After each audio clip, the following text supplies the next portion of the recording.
Okay, hello and welcome to our weekly Wednesday night live stream. I am your host, Dana Morningstar, and this is a live stream that we try, hi nails, that we try to do every Wednesday night at around 8:30 p.m. Eastern Standard Time, and it runs for about 3 hours. So if you are new here, welcome, and if you are returning here, welcome. So how is everybody doing? How is your week? James, Nails, of course, who says first. AX, Julia, Tanitria, Kim, Sasha, waves hello.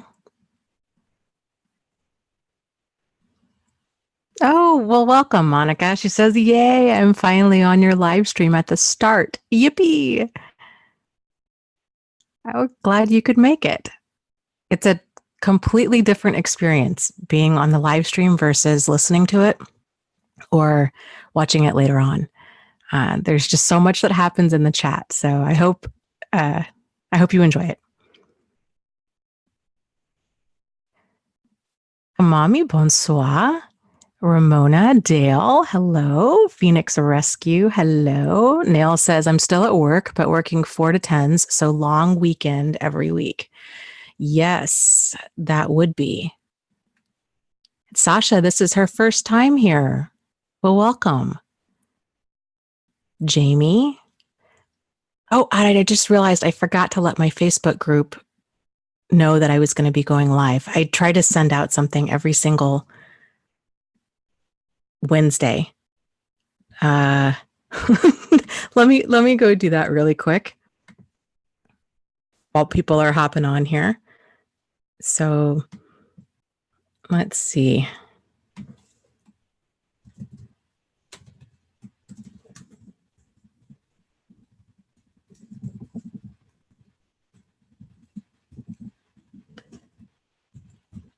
You can probably hear me frantically typing over here.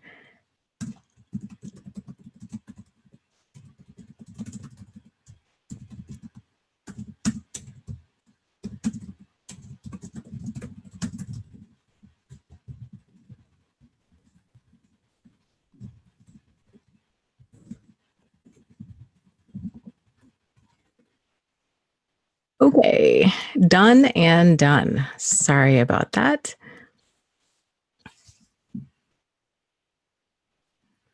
I'm so glad, Colleen. She says, hi, Dana. Both of your books were a huge help when I started this journey 10 months ago. I am so glad to hear that. Speaking of books, I have a question for you guys. I'm working on, I'm always working on like 10 different things at once because I have the attention span of a fruit fly, but I'm working on a book about healing. And so I'm toying around with the idea of carving it up into 4 shorter books. The reason being is, okay, so here's my thought process behind this. Let me know if you think this is a decent idea or you don't like it at all or what. When a person is going through, when they're trying to figure out what on earth is going on and they've gone through a relationship like this, there's so much to understand, and it can feel like taking a drink out of a fire hose. And I know even for myself, who, we do the book club every single month. I'm many years out of my situations. I am so interested in all of this stuff, and I read about it. I watch YouTube videos about it. I'm always trying to just keep up to date with what's going on. But I find even for myself, reading book club books on this topic, that I kind of lose my attention about, depending on the book, 50 to 70% in. And I had this thought with my last book, my third book, The Narcissist's Playbook, that I feel, I know I'm biased, I feel like there was so many important concepts covered at the end, because that was all about kind of healing and rebuilding. And then my concern was, I don't even know if people are going to even get to this part in the book, because there's just so much. There's so much that's covered. So I was thinking, okay, well, what if instead of making one book that's, 350 pages, to make 4 shorter books that are more niched down, like what healing is and isn't, rebuilding your life, or the top takeaways, because there's about 20 of them that I have that I feel I just want to make sure that people get these top 20 takeaways. I don't know. And then what I could also do is I could do a bundle where I put all of the books together, and then basically, well, it would be basically selling them as one. So it wouldn't be, I would imagine paperback, it would be about the same cost. And ebook, we could do it where it was the same cost if you were to buy each of them individually. I don't know, it would be like whatever, $3.95 or whatever, and then for all of them it would be the regular, like the $9.95 or whatever it is. So, oh, Monica, you're sweet. She says, Dana, you look more like a hummingbird than a fruit fly. Well, that's good. I'll take that. Jeannie says, I say niched down in a bundle. Yeah, and Speculator says, well, the 4 shorter books have more info than one combined book. A combined book would be sectioned as part 1, part 2, etc. The 4 shorter books, so here, yes, they would have more information, so I would expand, because here's where I'm at right now with this book on healing, is I was really trying to keep it relatively short, because people's attention spans, mine included, they are radically decreasing over time. And I wanted to just make something that's kind of an easy read that keeps people's attention, and I was wanting to keep it probably under 50,000 words, which is around, I'm going to guess, 250 pages or so. And I'm done with the first draft of it, and I'm already over 80,000 words. And I just don't know how much more I can pare back. So that's why I was thinking, if I cut it up, I could expand on certain concepts a little bit more. And then what I can also do is I can take out, there's certain things that would be a little bit redundant, like the about the author section or the introduction. I could just make a very pared down introduction. If you haven't noticed, I've noticed a lot of books for their introduction, it's long. I'm listening to an audiobook right now, and I'm like an hour and a half into it, and we're still in the introduction. So, and a lot of that I feel like is just kind of, it can be interesting, but a lot of it's just kind of filler content for a lot of authors. So I was thinking I can just really pare that down, just get to the nitty gritty of, when you pick up a book, like, this is what I want it for. Right? I don't really care about the author or like what, the behind the scenes stuff. I just want to know what I'm reading the book for.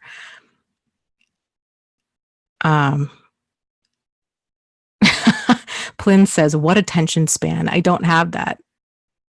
Yes, I can relate. And Monica says, listening to the audio version helps me more than reading. Everybody has their own learning style. And I think the world is moving more towards audio just because we're all busy. It's, the people have a commute to work. It's, you can turn it on and clean the house. There's lots of ways you can kind of multitask with an audiobook. And for that reason, they're just absolutely fantastic. Personally, I notice I retain significantly less when I listen to the audiobook version, but I always find it enjoyable if the author reads their own book. I just like to hear the author's voice and to hear what parts they, just their voice inflection, like what parts that they feel are important. So,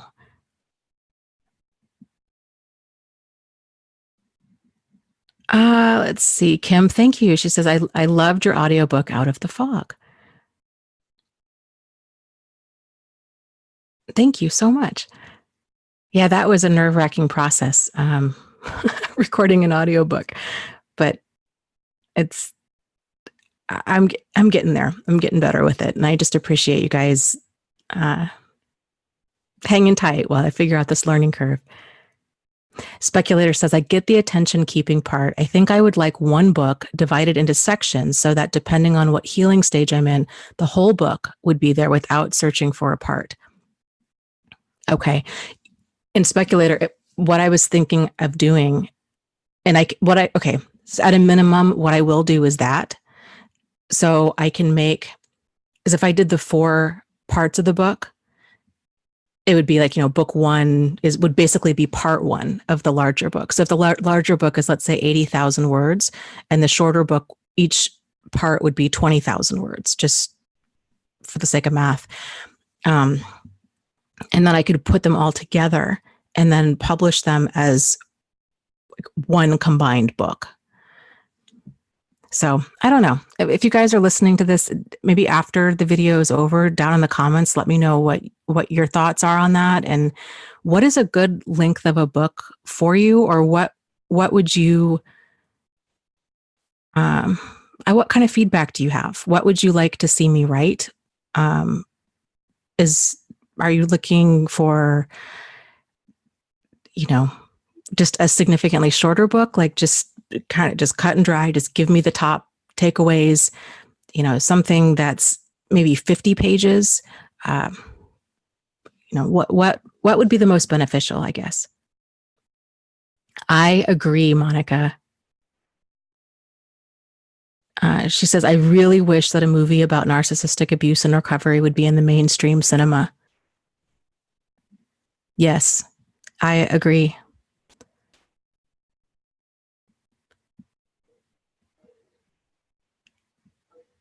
And I think that would be, I've thought about doing this because my brother is in film. Like, he does independent films and movies, and he's all about, he does like a lot of fan fiction kind of stuff. So totally different genre, but he's connected to people. And so I thought, I bet I could there's enough of a demand for this. And I think it would just be such a great way to get the word out, and such a great way to open up the discussion, to make a movie about this, but maybe even a movie. I don't know how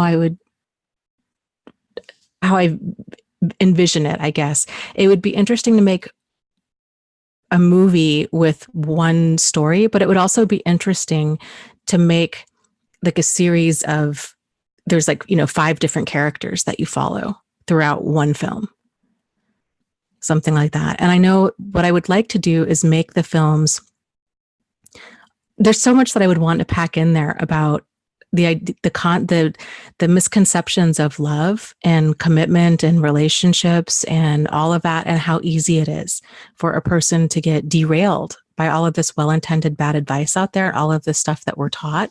And so I think it would be really beneficial to have it also be in like a non-preachy, annoying kind of way, but also to have it be somewhat educational for people, and to present the wide variety of ways that abusive relationships can come across. Because the movies that have been out there that have, been related to abuse have either been male abusers, female targets, like more stereotypical ones, I guess. Or they've been about child abuse. And I think it would just be really interesting to see kind of the different facets of it, and to have just a wide range of experiences, where some people's abuser comes across as, jealous and controlling. Some comes across as prince or princess charming. Some are physically abusive. Some are emotionally and psychologically abusive. It's just the full range.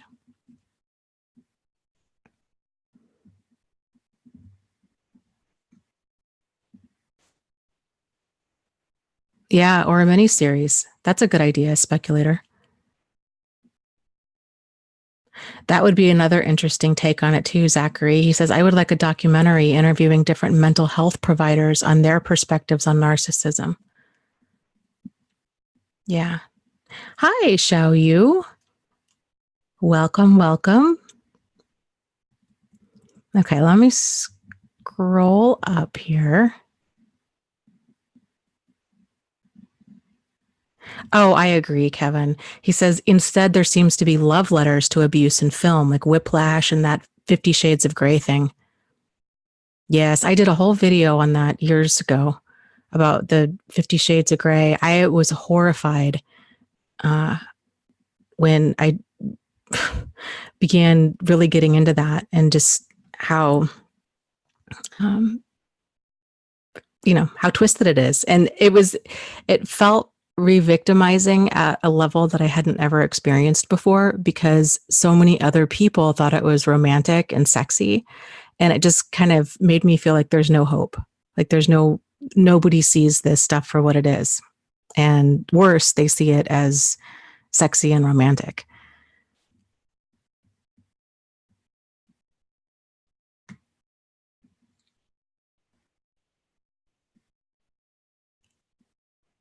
Okay, there was a question. Okay, yeah, Zachary was saying the Narcissist playbook was even better the second time around because it did have a lot of content. Even for someone who knew some of it already, it was a lot to take in. I was curious to know what your thoughts were, Zachary, on especially the last part of the book with the healing part of it. Thanks, Speculator. Says, I just finished the Narcissist playbook. I loved your narration. Thank you so much. I'm learning so much about it. It's just a totally different field, you know?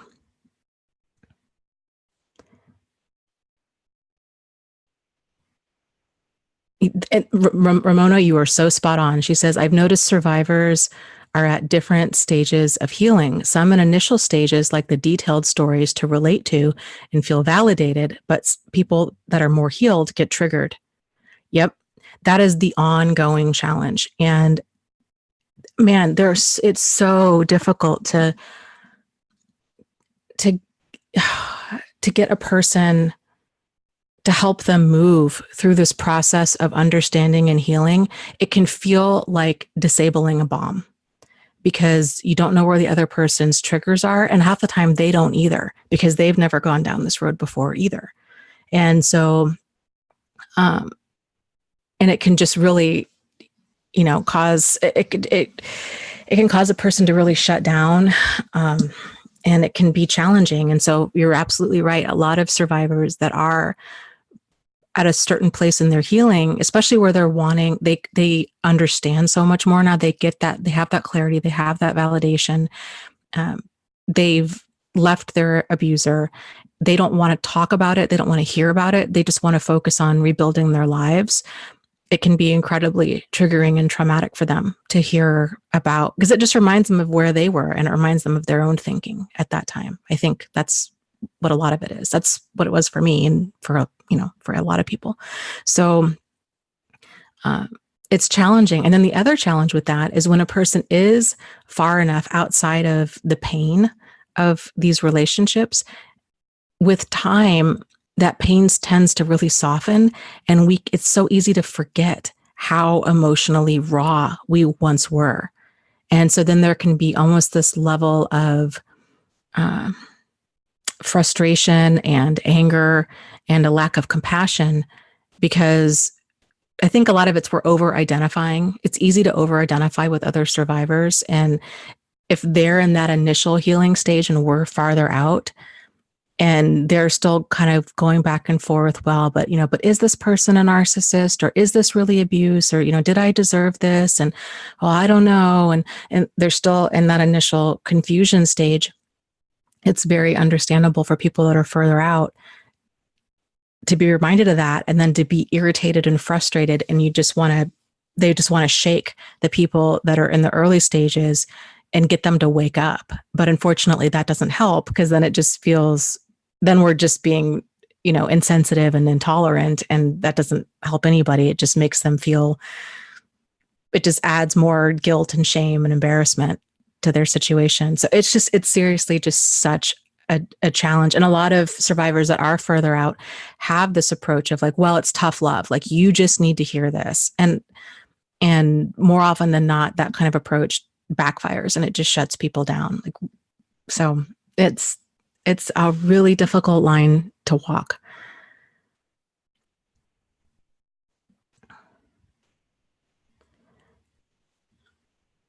Let's see. Okay, here's the question. Katie asks, so along the lines of healing, I know it is important to quote unquote forgive, but is it okay to still feel a hatred or disgust toward your narcissist? Is that considered healthy? So let's talk about forgiveness a little bit, because this is one of those terms that is often misused and misunderstood and misapplied, and it can get a lot of people, it causes all kinds of feelings, and it can get people right back into hot water. So I think it's helpful to look at forgiveness in terms of working to release anger. Sorry, don't know. My phone is making, I still don't have this phone figured out. Oh, and I didn't set my timer either. Geez, Dana. 8:50. Hold on. Now what's going on? I'm so sorry, guys. Jeez. You'd think I didn't do this every single week for like 4 years. My goodness. Okay. Timer is going. Hopefully my phone won't make those weird sounds again. Okay, so forgiveness. If you think of it in terms of releasing anger, the anger that you have towards a person who has done you wrong. And forgiveness is not the same thing as forgetting, and it's not the same thing as allowing. So forgiveness, when you hear people talk about it and they say, oh, well, forgiveness is for you, it's not for them. That's what this means. So forgiveness is about realizing, yes, this person really did me wrong. We don't even need an apology to release anger. So when we work towards releasing anger to somebody, I have found it helpful that it's to realize, okay, this is just this person's limitations. And,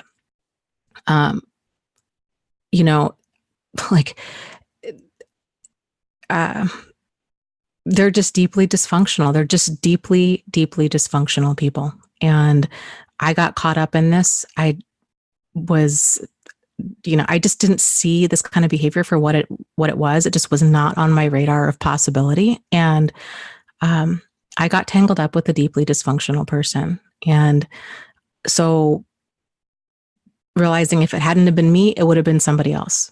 Like, it feels incredibly personal, but it's not. They just keep doing this. They keep going around destroying person after person after person.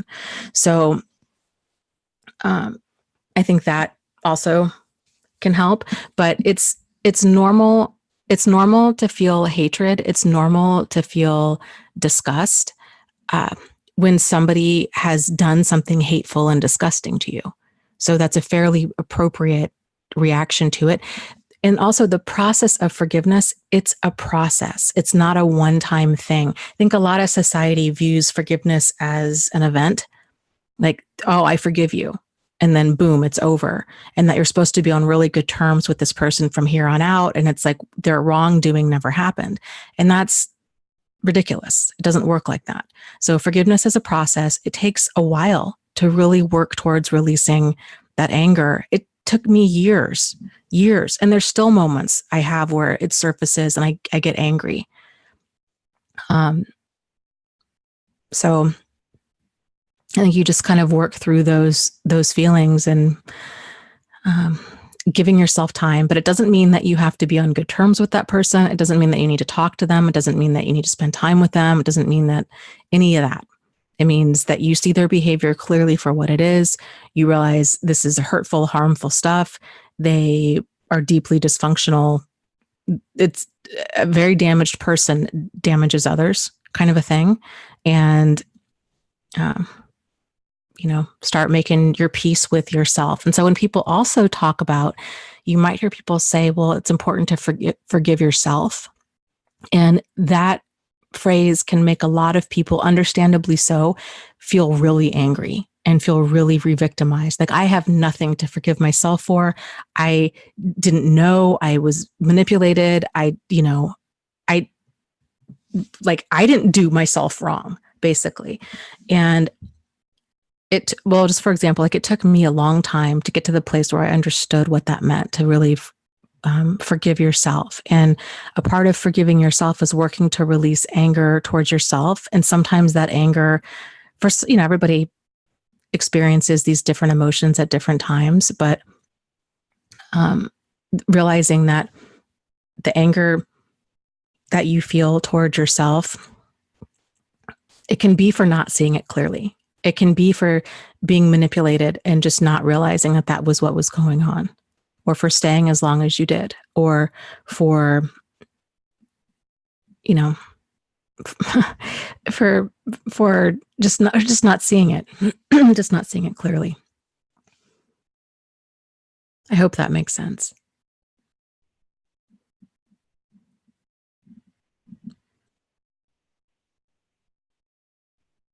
Yeah.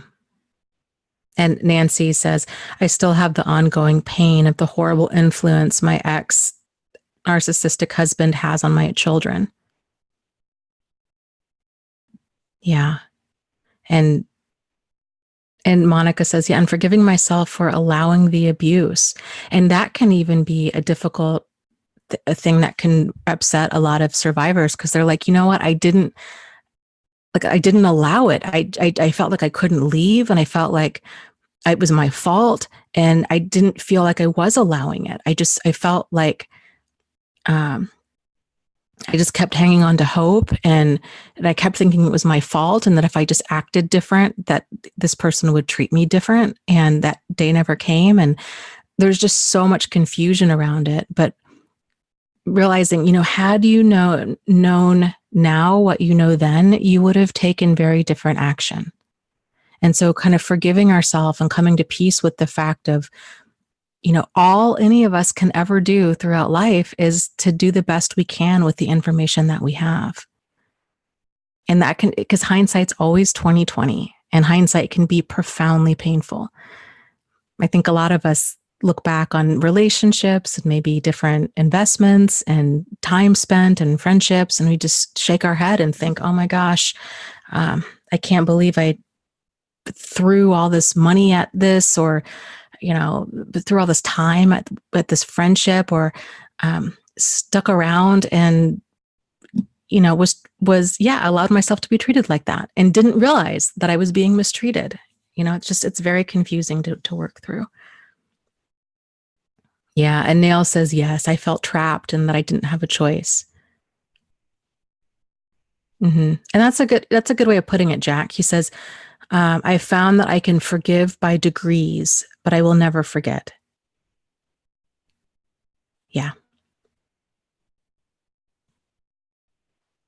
Yes, absolutely. And Zachary says, I think many of us were profoundly lied to. It's not what we signed up for. Yes, absolutely.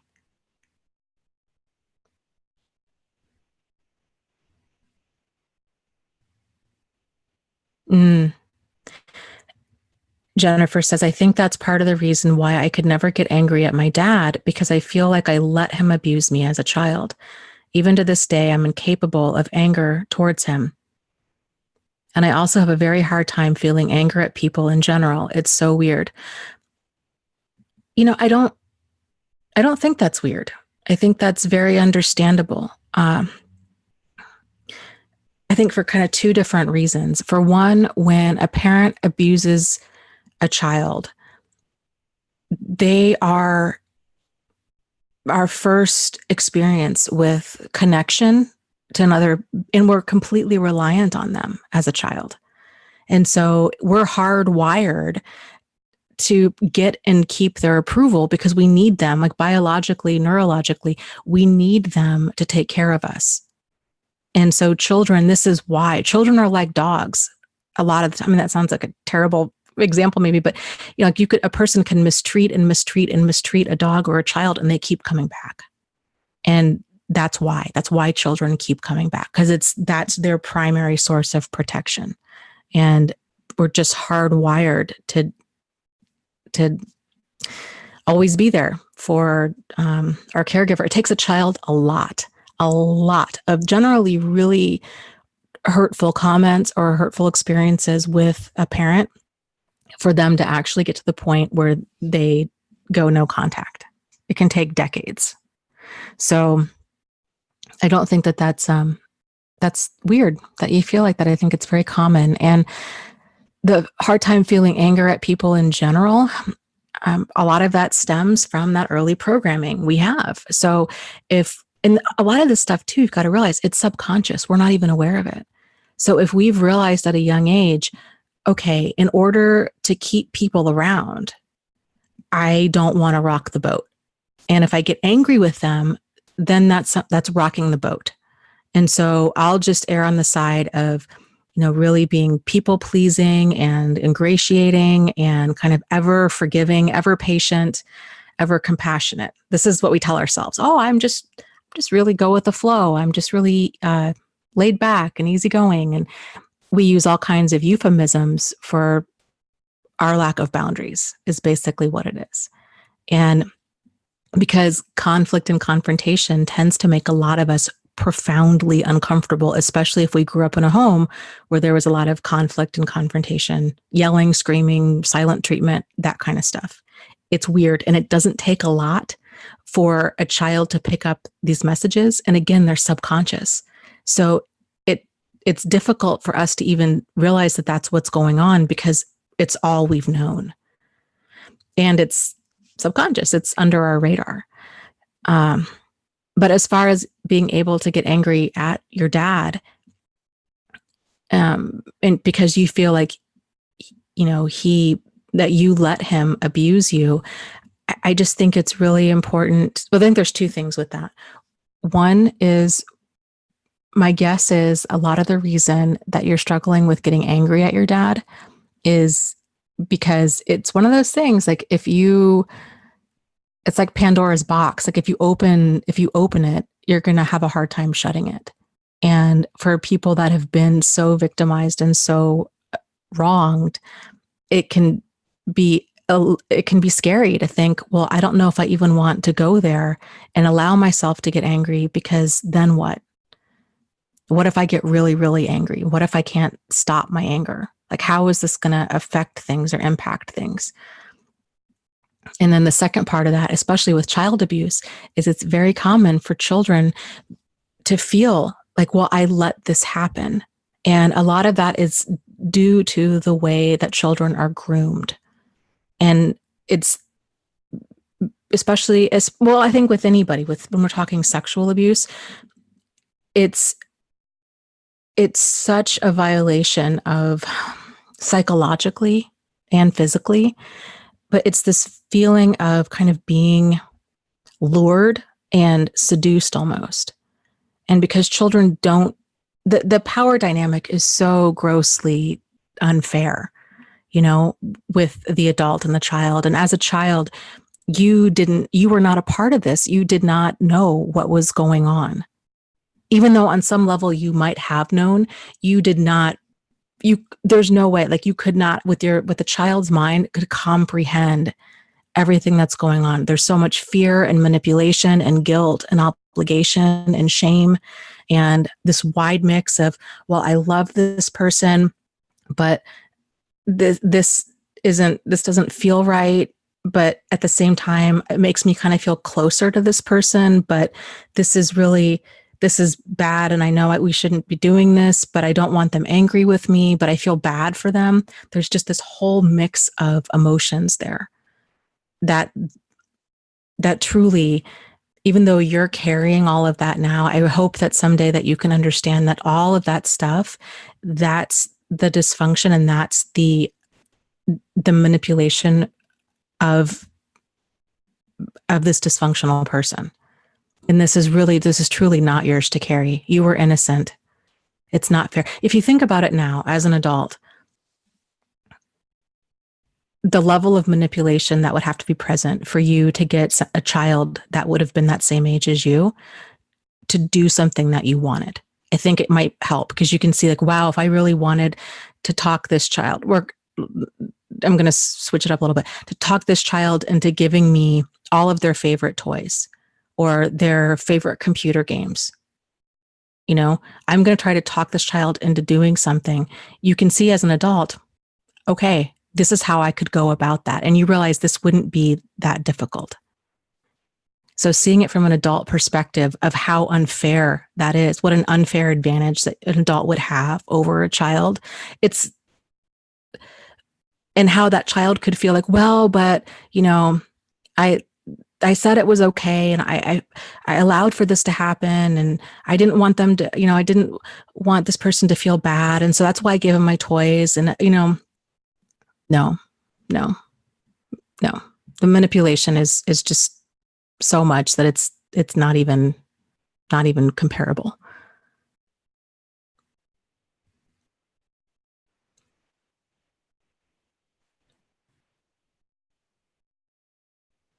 And that makes sense. Jennifer says, you know, I think that may be partly why I had a hard time saying no to him, because it is like opening Pandora's box. The couple of times I did say no to him, it made him shut himself away and cry. And yeah, there was a lot of that back and forth thinking that you described, which is, I think, why I have such a hard time making decisions now.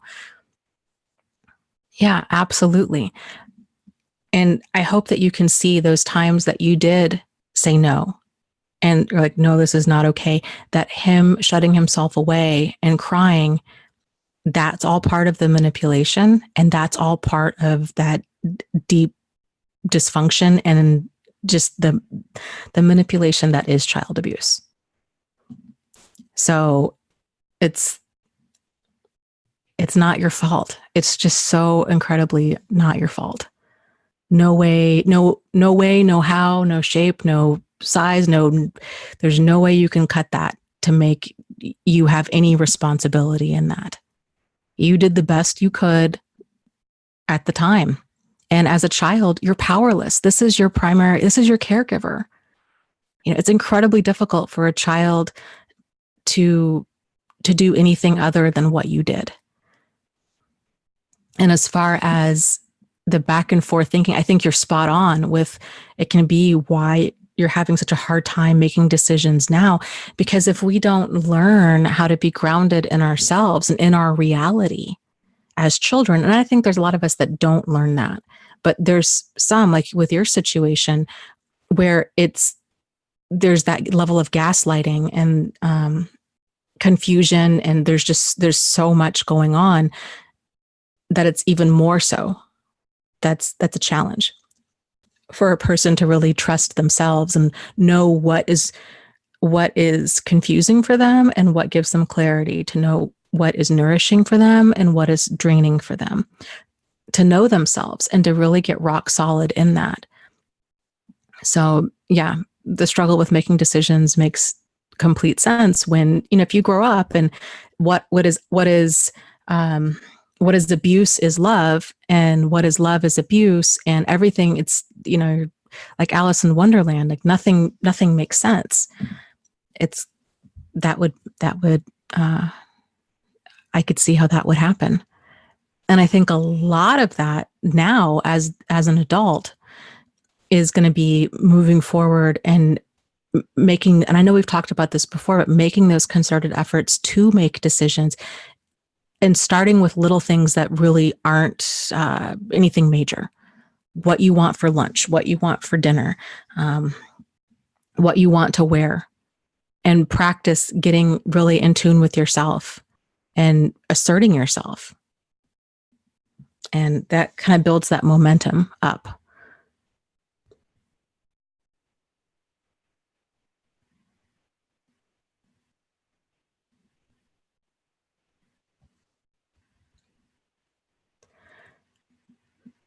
Xiao Yu says, speaking of making decisions, sometimes when I want to say or do something that I think may be wrong or bad, I am not sure if I should still pursue it.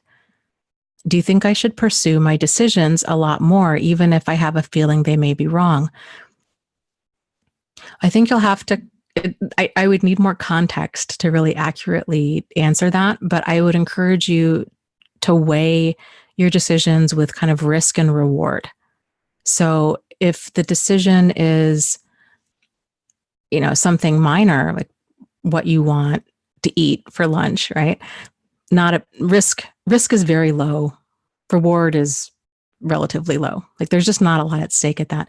What you want to major in college, or something, what kind of car you would want to buy, that's a much bigger decision. There's a lot more on the line. And so then at that point, it's going to be kind of weighing, really getting to know yourself. And it can help to write this out, like maybe pros and cons.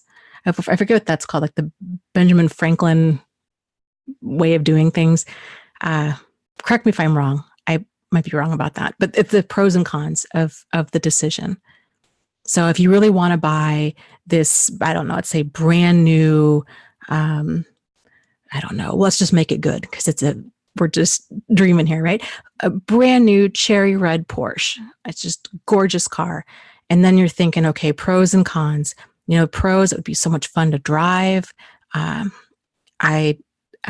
It's convertible. I could ride around with the top down. It's a small car. I feel comfortable driving something this size.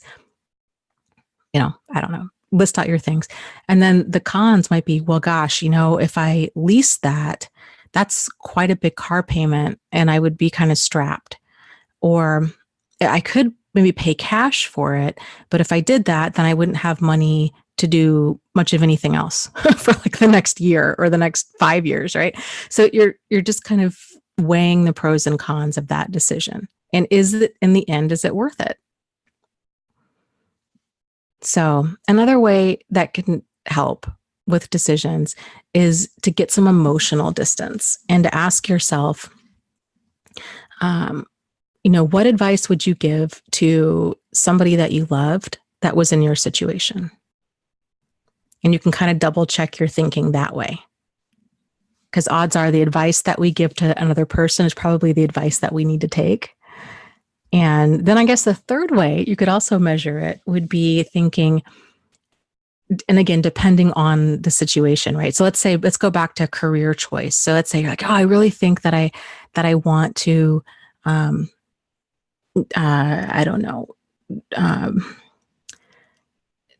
be a second grade teacher. I really feel like that's what I want to do. Okay.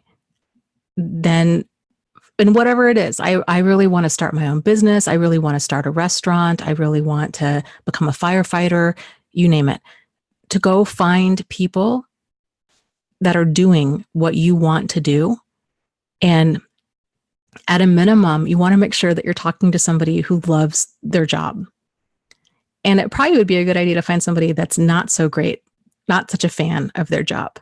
But you really want to talk to somebody at least that really loves their job to figure out, okay, well, what do you like about your job? What do you not like about your job? What is an average day like? Do you have any advice for me? Getting feedback from somebody who's been there, done that. And so you have a better idea of what you're getting into. So there's different approaches you can take with moving forward on a decision to where it's not just based on how you feel. There's a lot of those feelings of uneasiness when it comes to bigger decisions, they just tend to mean oftentimes that we just need more information. And when we have the information that we need, we feel a lot more comfortable with, okay, yeah, I'm feeling pretty confident that this is what I want to do and this is how I'm going to do it. So, let's see. Evos and Makeup says, I have a hard time making decisions too, and I hate it. And even when I say no, it's so hard to enforce my boundaries. It's like I always run back to him. Yeah, I think that's very common for people to struggle with that. And one of the things that you can do to kind of break that cycle is actually one of the top things that helps people to break free from an abusive relationship and break that cycle is support from other people. So, and I should say support from people who get it. So joining a support group around this topic, There's live streams. I do live streams. I think there's a handful of other YouTubers that do as well, getting support. And so when you're feeling, because what happens for a lot of people is they're like, okay, you know what? I'm going to do this. I'm going to leave. And then they kind of jump into the great unknown, and then they become terrified, which is normal, because with any type of change, there's going to be fear present. And so if we don't have that support there, and we don't have, if we don't have that support there, then it's very common for a person to go running back to what's familiar to them. So kind of just circling your wagons. If you're feeling like you're going to leave, get a plan in place. Okay, who can you call? Who can you talk to? How can you stay busy during this time? Writing yourself a letter. I call it the for when you miss him or her letter, and write down all of the reasons why this relationship just isn't good for you and why it needs to end. And or whatever you're challenged with setting boundaries, why you need to enforce these boundaries. Write that down in bullet point format so it's easy to skim. And so when you're having these moments of nostalgia or these moments of weakness, you can go back and read that. And it really will help snap you into the present moment and be like, oh, right, okay, I have to do this. So, okay. Let's see.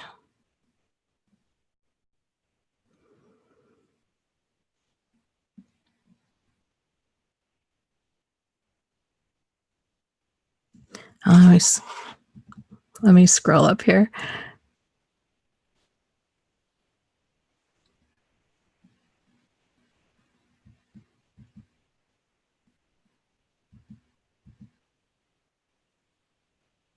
Xiao Yu says, yeah, for me, I feel like it's more about caring what people think. I think I need to work on that. Yeah, it's good that you realize that. And it's very freeing when you're able to relatively break free from that. So I think sometimes it just helps to ask her, like, to play the scenario through of, okay, what? Like, what? Okay, so what might they think? They might think that,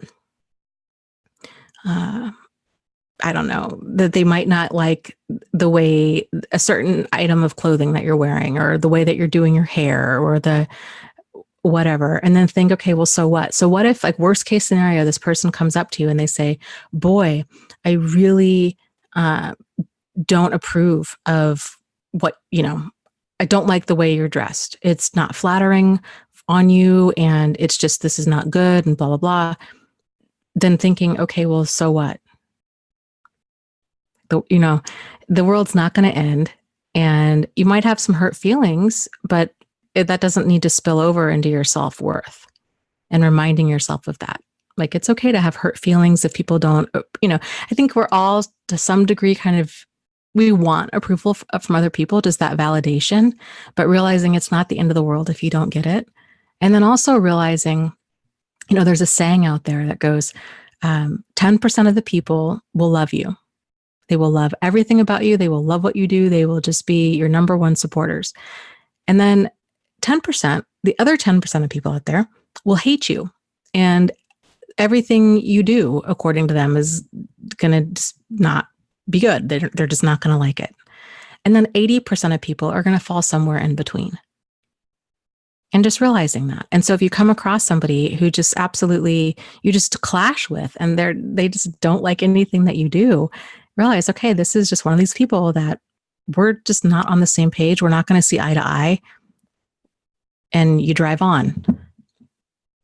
But it's kind of, it's freeing to be able to just not care what people say,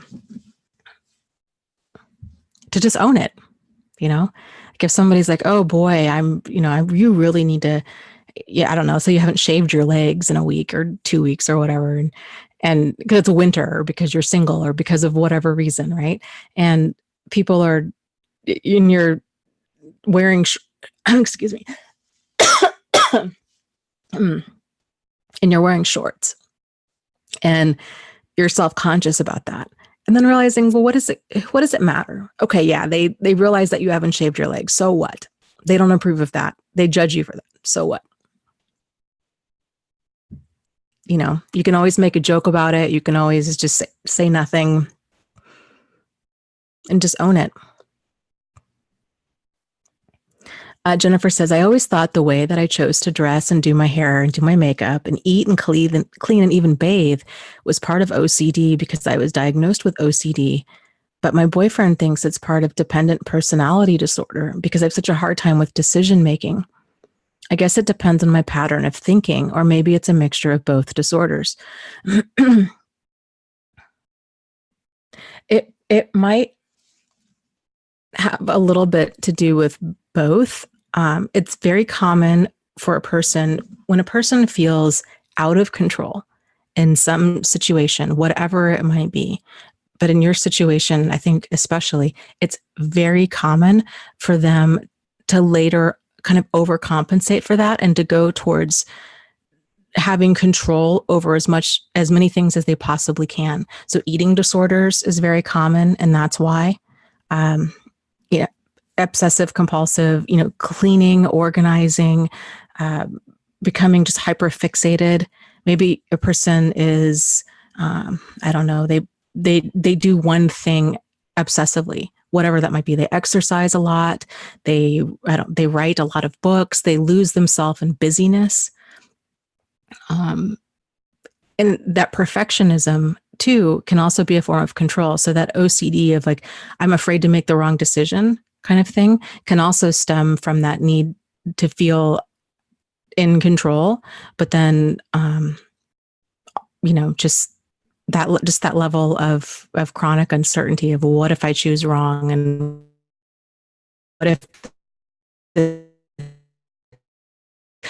what if my decision causes me more pain? Kinds of things. But I think too, to realize with decisions is,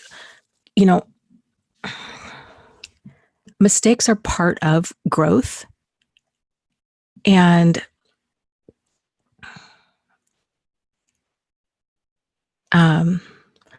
mistakes are part of growth. And really, you're not living if you're not making mistakes. You're playing it safe if you're not making mistakes. So I think changing the way that you view making mistakes can also really help. I know, for me, that was really helpful because people don't talk about the making the mistakes part of it all. And so it's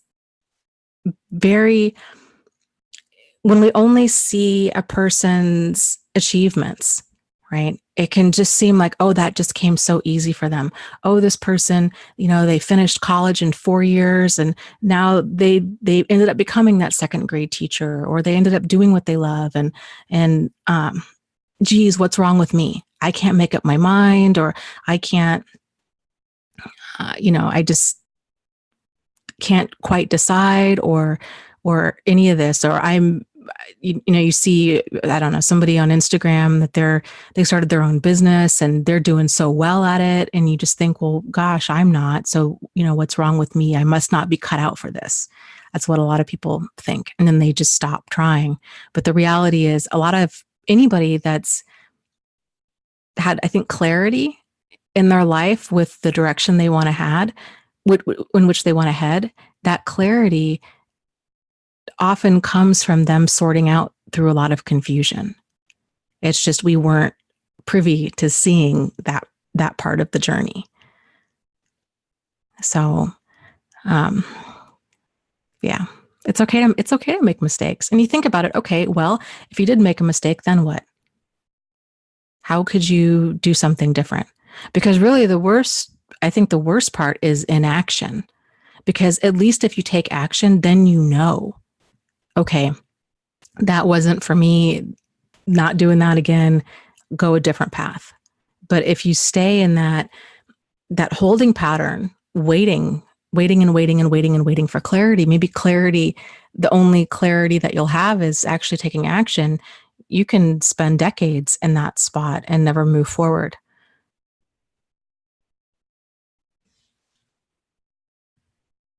Oh, thank you, Carolina, and welcome. She says, "Oh my gosh, my first live video. Maybe it's a good chance to say thank you so much, Dana, for all that you do and have done and created this community and your books and your research and your time and your soothing voice." Well, you are so very welcome. Glad that I'm glad all of it's helped. I really am. So thank you. And again, welcome. First time live stream. It's kind of fun. Lots of stuff going on in the chat.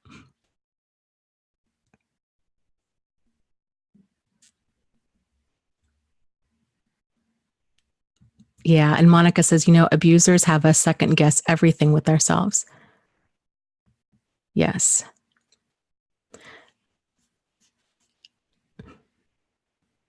They absolutely can, especially if there's that level of verbal and emotional abuse there, where they're continually pointing out everything wrong, that they basically not even everything wrong, things that they don't like about you. Because you have to realize it's all relative, so their perspective of you isn't gospel truth. It's their perspective.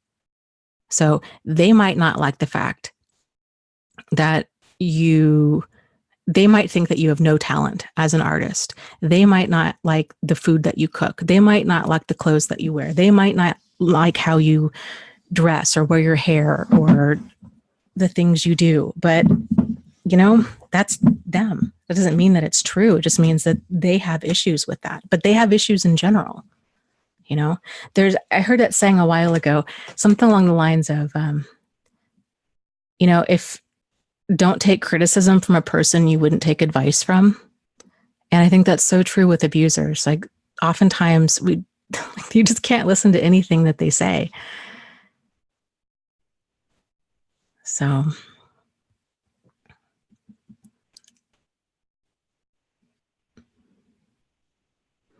Rebecca says, well, actually real quick, Monica mentions, and thank you for mentioning this, Monica, because you're absolutely right. Says difficulty with making decisions is also a CPTSD response. Yes, absolutely. It absolutely is. And it's a very common, even if a person doesn't have CPTSD or PTSD, it's at a minimum, it's a trauma response. And it can feel like your brain is mashed potatoes. Like you just cannot make a decent decision to save your life. And it can be very unnerving and unsettling and frustrating when there's all kinds of just brain changes. Stress and trauma really do a number on a person's bandwidth. They just soak up a lot of bandwidth. And so that's why we're not thinking the way that we used to. And most of the time that stuff can come back online. It's just going to be a little bit different. And it requires a lot of patience and compassion for ourselves as we're moving through that. So it's important that we're not kind of treating ourselves like, hold it, oh, well, it really, and this is even putting it mildly, but it's a lot like having the emotional flu. When you have the physical flu, you understand, okay, you know what? I am not going to be able to go to the gym 5 days a week. I'm not going to be able to run all over town and take the kids places and, do everything that you normally do. You're going to have to take some downtime. And the emotional flu is very much the same way. So when you're coming out of trauma, if you can think of it as this, I am recovering from emotional flu and I need some downtime. I'm going to need to probably sleep more. I'm going to need to just comfort myself, wrap up on a blanket, watch some old movies, just allow myself leverage as much stuff as I possibly can to other people right now and just be as easy as I possibly can on myself, because it's a lot. It's a lot.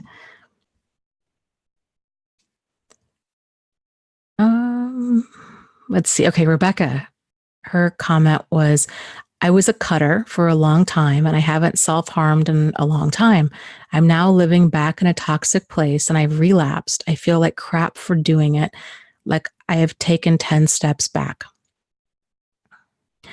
I can understand why you would feel like that. However, I think it can be helpful. I think it can be helpful to kind of get some emotional distance and for all of us, to view our behavior as it's meeting some sort of need. So you've made the connection. You're like, you know what? I'm in this toxic environment, and I started cutting as a way to just relieve the tension and anxiety about it. And so having this realization, it's in a way, I think it was your body's way of really bringing this to the or your brain's way of bringing this to the forefront of this environment is really toxic to you. Really got to work towards getting out of here, basically. So that cutting isn't just, isn't just coming from nowhere, and it's not just like a bad habit. It's meeting some sort of need, and if you address that need, then my guess is that behavior is just going to not be present anymore. So, and I know it can be difficult because it's, when you find yourself, you're like, wow, I thought I had dealt with this. I thought that I would never be at this place again. And yet here I am. When these kinds of behaviors, when they circle back in our life and we find ourselves in that spot, it's so important to really just look at your behavior with understanding and compassion and realize, okay, you know what? There's so much that you can learn from this experience. And unfortunately, I think sometimes these lessons,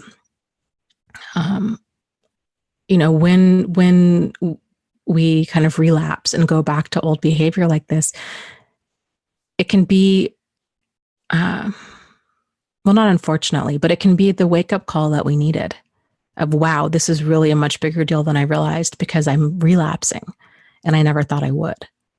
So kind of realizing, okay, well, what do you need to do in order to get some peace in your life and to move forward with this?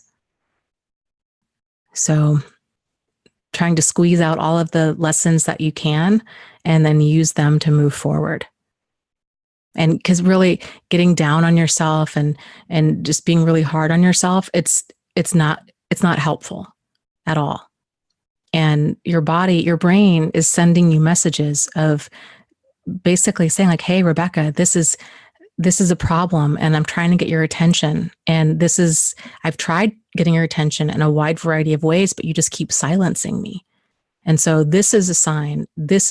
This behavior is going to come back out because I need to get your attention.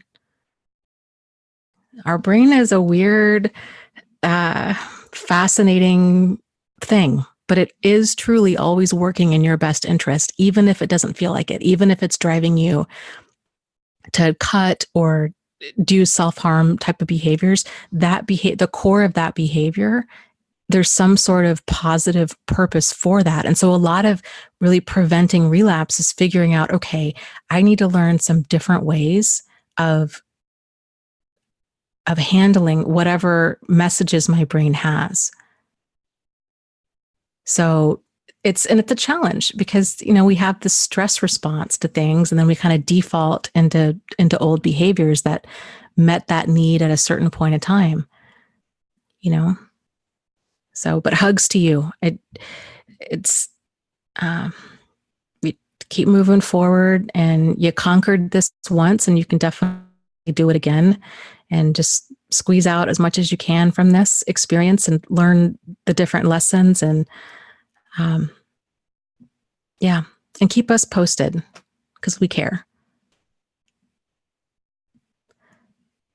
Let's see. Anonymous Healer says, I have a question. Okay, go for it.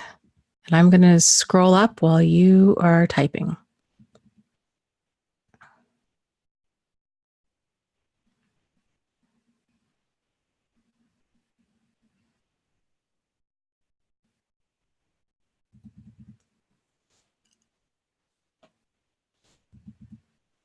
Let's see here.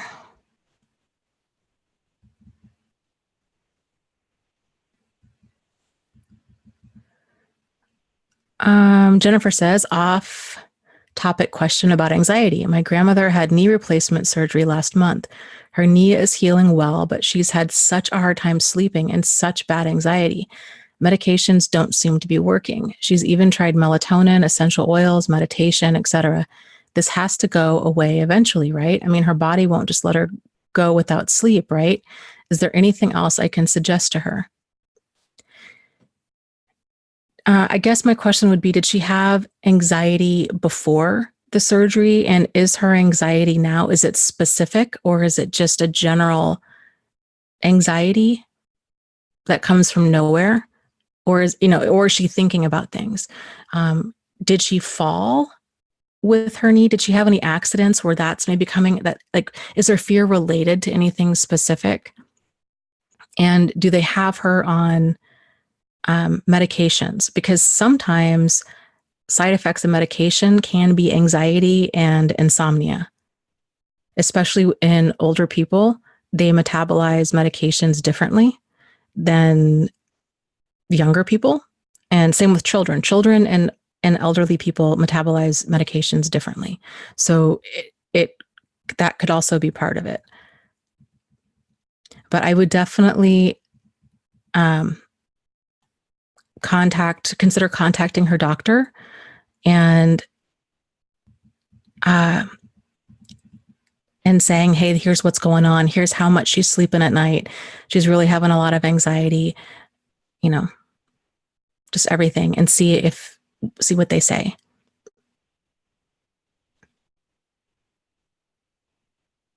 And that's a good point. And Zachary says, valerian root, magnesium, and chamomile tea are also all good options.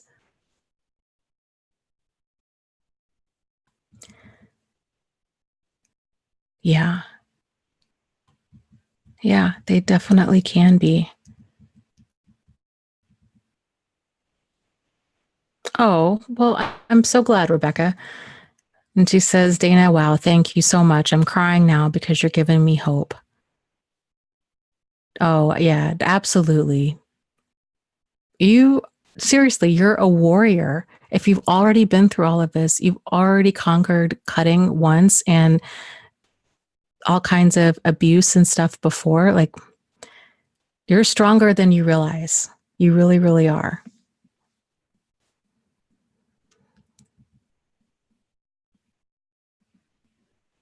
Okay, let's see. Let me scroll up. Anonymous Healer, says, I have been no contact with my entire family for 10 years. This week, I checked my social group event page online, and I recognized a new member by their photo to be my youngest sibling. A quick glance at their profile showed a journal entry claiming that I had given her bad advice a decade ago.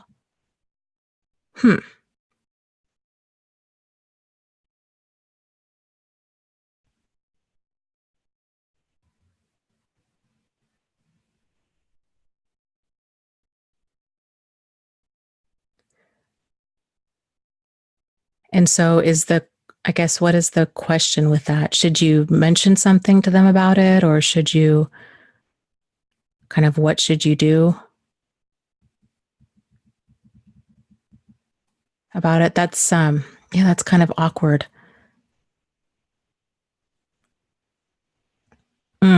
Jennifer says, unfortunately, both my grandmother's doctor and her surgeon are on vacation, so she's had several trips to urgent care and the ER. Have you contacted their office? Because usually they'll have a nurse on call, and and possibly a doctor that's kind of holding the wheel while they're on vacation to make some minor med adjustments if that's necessary.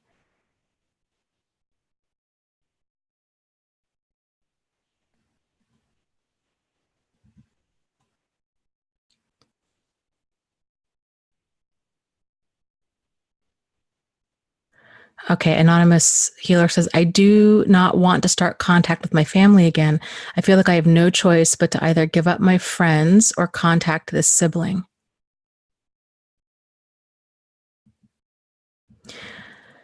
I'm a big believer in that if we only have two choices, then that's not a choice, that's a dilemma. And there's always at least three options that we have in any situation. So let me scroll back up here.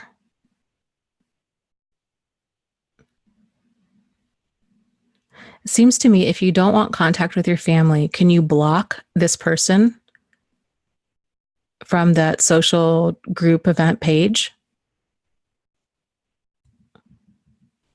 I guess I would just block them and not worry about it. I would think any friends that you have, I mean, if somebody had something on their page saying, hey, geez, this person gave me really terrible advice 10 years ago, most people I don't think would be fazed by that. Advice is advice. It's worth the 2 cents, right?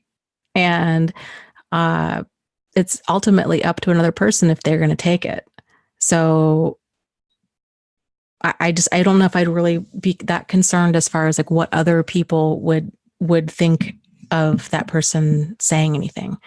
If anything, it kind of makes them look kind of petty and immature for even putting that on Facebook or online.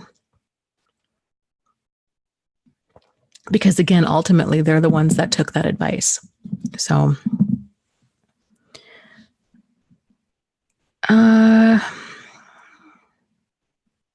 Jennifer says she lives in Canada.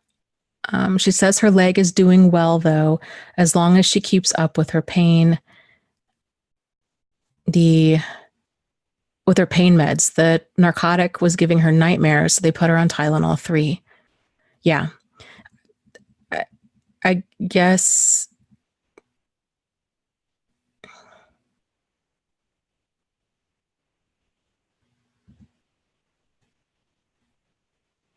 I guess I would be curious to find out more about the anxiety.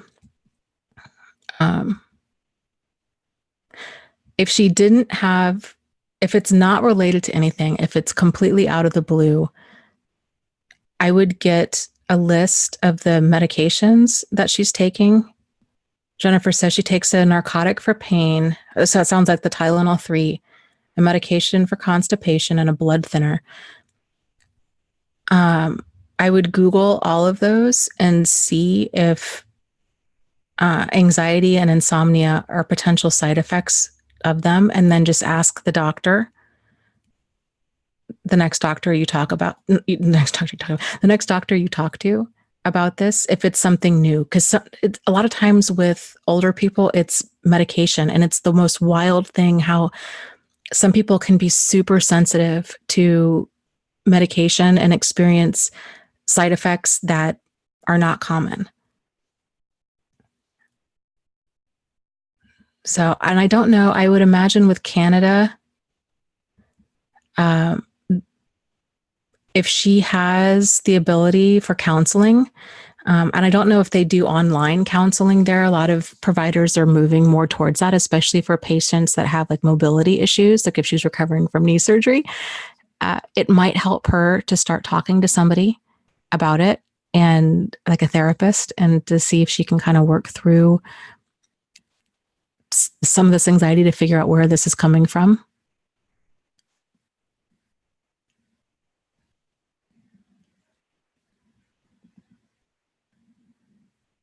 Anonymous Healer says, I feel so guilty for having given bad advice that hurt my sibling. I wish I could apologize, but I also know doing so wouldn't heal anything.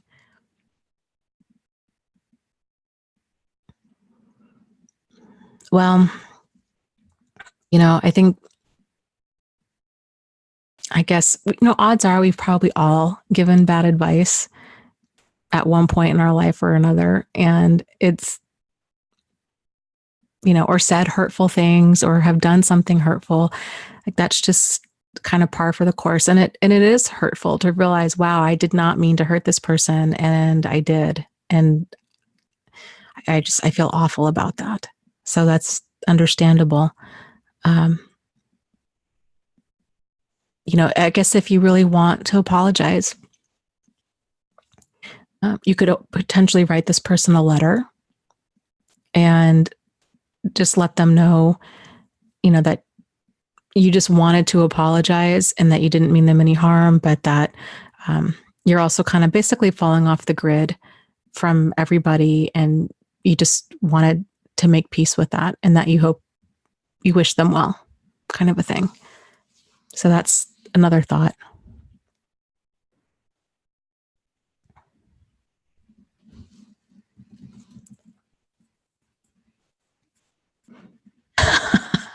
Jack says, is talking about kombucha. He says, I heard it was gross. I've heard and read that most any fermented foods will give similar benefits. And Plyn says, yes, it's definitely an acquired taste. Yes, it absolutely is. My friend, the first time I had kombucha, nobody warned me of the taste. It tastes like sweaty gym socks. It's absolutely horrible. I was in this convention hall with a friend of mine who owned a food truck, and we were going around sampling things. And so here she is networking with these other people in her industry, and I'm along for the ride. And I take this, here's some kombucha. Take a big swig of it, and it took all I had to not just spit it out all over the person in front of me. I was not expecting that. So here I am. I mean, I literally retched forward and had to cover my mouth, and I'm trying to force myself to swallow this. And I just look at her like, what did you just give me? And anyway, so she starts laughing because she didn't realize I'd never had it and wasn't expecting it. And tears are just streaming down my face by now. I'm like, this is by far the worst thing I've ever tasted. I can't believe that anywhere in the evolution of this drink that somebody drank this and was like, yep, we're done. Like this is good. It's not going to get any better than this, because it's horrible. But it is an acquired taste. And once you're used to not breathing in when you drink it, you're fine. Yes.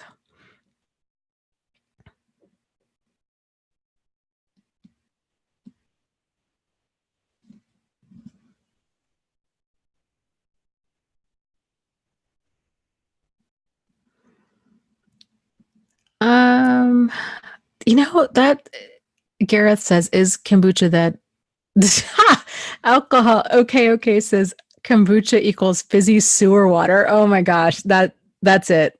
That's exactly. It's so rancid. Gosh.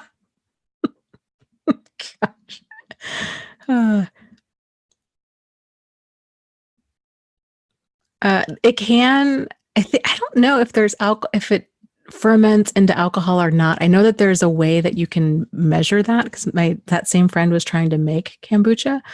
I think there is a little bit of alcohol in there.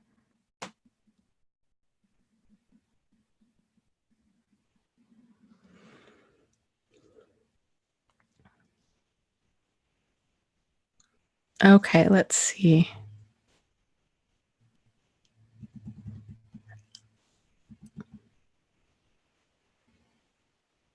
Well, I can understand that. Anonymous Healer says, I'm fighting this level of paranoia that's getting ridiculous. Logically, I doubt my sibling is stalking me or trying to destroy my social life, but my CPTSD says otherwise. Yeah, I can imagine. I think at this point, because what can be so crazy making and confusing with this is you're not going to know for sure. So all you can do, instead of trying to figure out what are their intentions and what's going on and what does this mean and could this mean something else, and instead of even going down that rabbit hole, I would encourage you to just go with what brings you peace in your life, because that's the only thing that you can really kind of hold on to in these situations. So if bringing peace means to go back to being no contact, then I would just shut that door and then just don't don't reopen it. Because yeah, it's a challenge. It's a challenge with CPTSD, especially.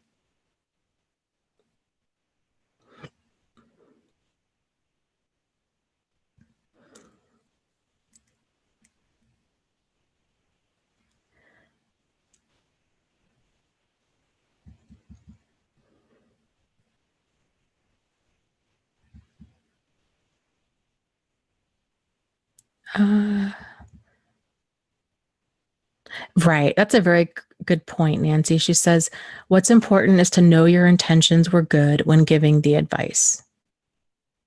Yes. Yes, absolutely. Because none of us know how anything's going to turn out, with anything, even with the best advice out there. That you could say your sibling could have, I don't know, wanted to be a doctor. And your advice was, oh, you'd be so great at that. And you're sincere. You'd be such a wonderful doctor. And I think you should just really go for it. And, boy, you got accepted into, I don't know, Harvard Medical School. Boy, yeah, you should really go with that opportunity. That's fantastic. And then they go there and they're miserable and they hate it. And they hate everything about Boston, and they hate everything about Harvard, and they hate everything about medicine. And then they get totally overwhelmed and they graduate, and now they have, $400,000 in student loan debt. And they don't like being a doctor. It's too stressful for them. And they keep having anxiety attacks and you know what I mean? So even the best advice, even encouraging somebody to do what they want to do, can sometimes backfire. So like Nancy said, all any of us can do is, if we are giving good advice with good intention, that's it. That's all any of us can do.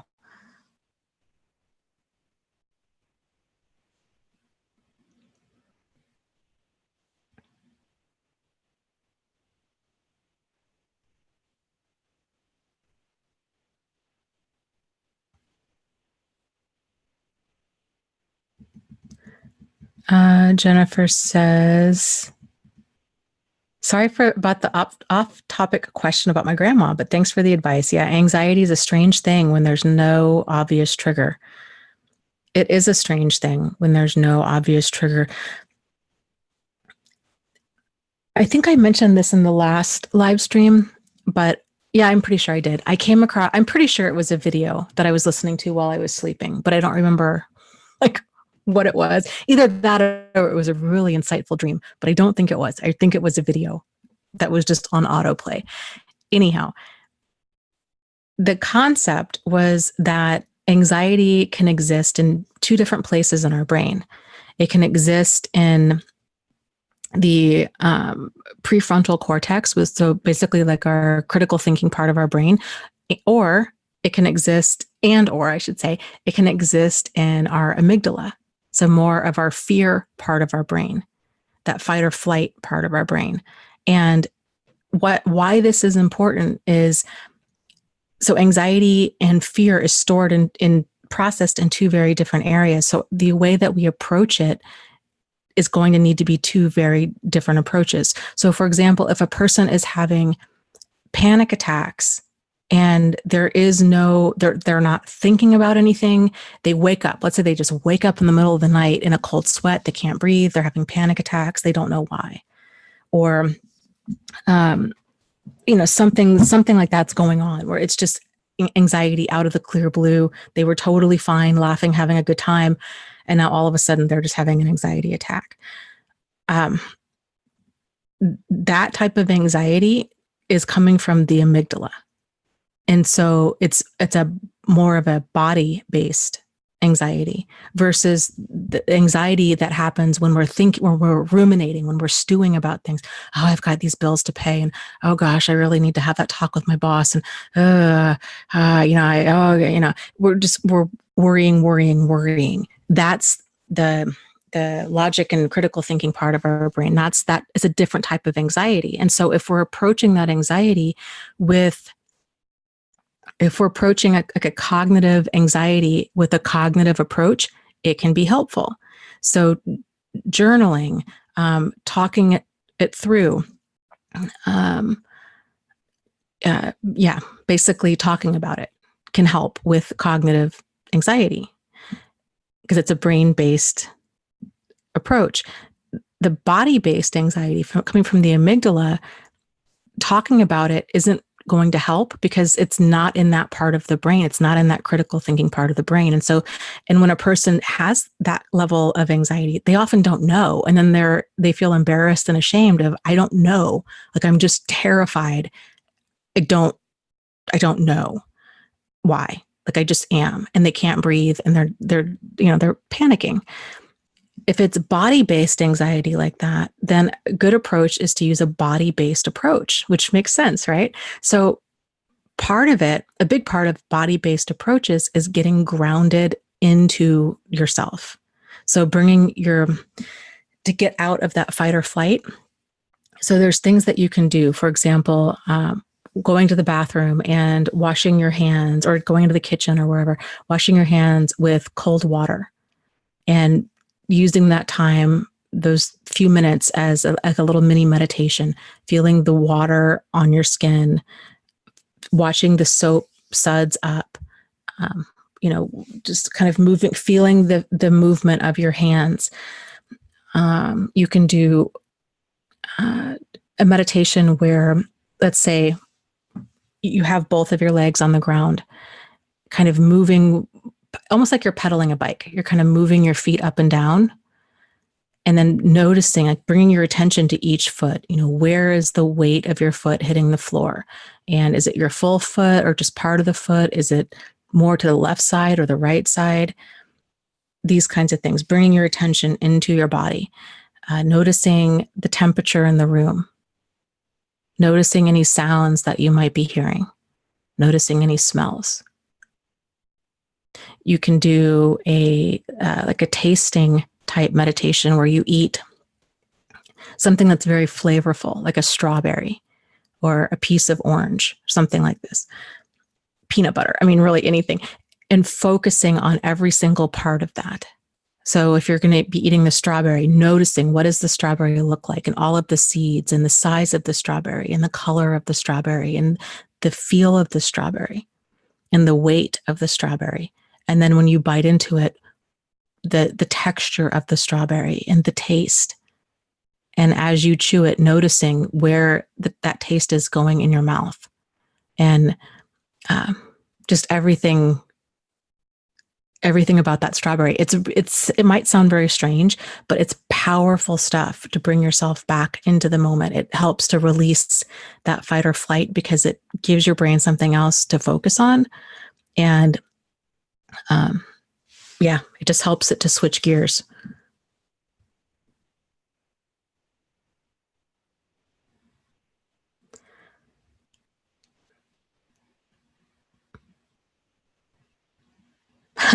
Changing My Life says, that sounds awesome. Now I want a strawberry. Yeah, it's cool when we can be so in that moment and just so overwhelmed with, I don't know, like appreciation of just that experience of it. It's a really cool thing.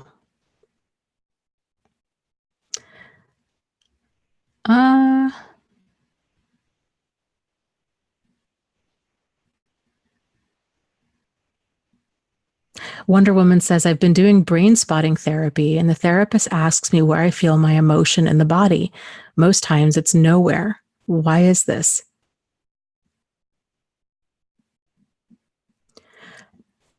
Well, I would say for a lot of people, it tends to be that they're just not used to feeling their emotions in general, let alone specifically where they are in the body. It's just been my experience that most people, myself included, need some guidance with that. And it just takes some time. So, for example, and you've probably heard me talk about this before, but even with physical pain, it's amazing. So when I was a nurse, I was continually just so fascinated by how out of tune people, myself included, how out of tune people can be with physical pain. I mean, that's like undeniable pain. And you would ask them, okay, on a scale of 0 to 10, how bad is it? 10 being excruciating, 0 being no pain at all. And, 5 being, you're uncomfortable and you just kind of want to be left alone. Like, where are you on the scale? A lot of people don't know, or they'll say that they're at an 8 when really all of their physiological signs show that they're at about a 2. Or they say that they're at a 2 when they're sweating profusely, their blood pressure's off the chart, they're curled up in a ball. They say that they're only at about a 2, but really they're physically looking like they're at about a 9 or a 10. Because that mind-body connection between these things is not something that's taught. And you would think that it would be intuitive, but it's not, even with physical pain. So with emotional pain, and even again with physical pain, it's interesting because you can ask, and I would encourage you guys to do this because it's just part of self-awareness and connecting with yourself. When there is physical pain, thinking about, okay, well, what makes it better? What makes it worse? When have I experienced this before? How long does this normally go on for? Does it stay at about a 5, or does it sometimes go down to a 3? Is it this level all day long, or is it just like this in the morning? Or is it just like this after you have a certain type of food? Or what's going on? It's amazing. It's amazing how there's so much going on with us that we're just not aware of. And with emotional pain, it's very much the same way of, okay, well, what does stress feel like? Where do you hold stress in your body? For a lot of people, and I think sometimes starting off with emotions like that can help to just help you realize, okay, this is how I'm doing. So for example, stress is a good one. How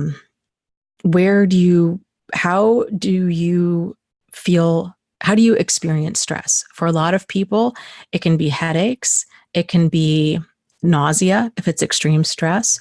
It can be tightening in their neck, in their shoulders, in their lower back, in their upper glutes. A lot of people, sciatica.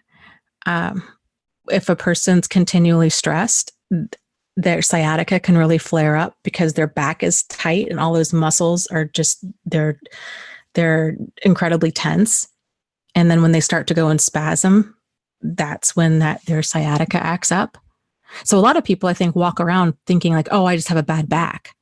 And really that's not the case. It's stress that's contributing to the spasming and tightening and spasming of all these muscles. And they just, chalk it up and drive on. So thinking about do you curl your toes? Some people, do you bite your nails? What do you grind your teeth? How do you experience this?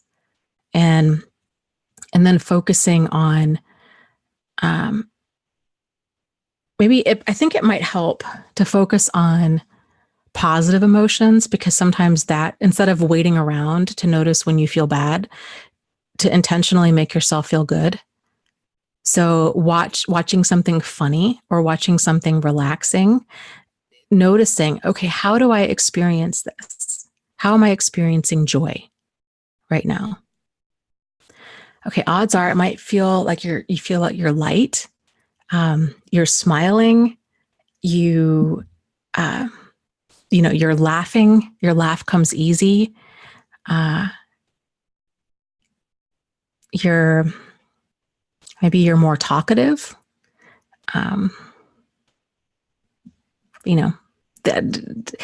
Whatever is unique to you in those experiences.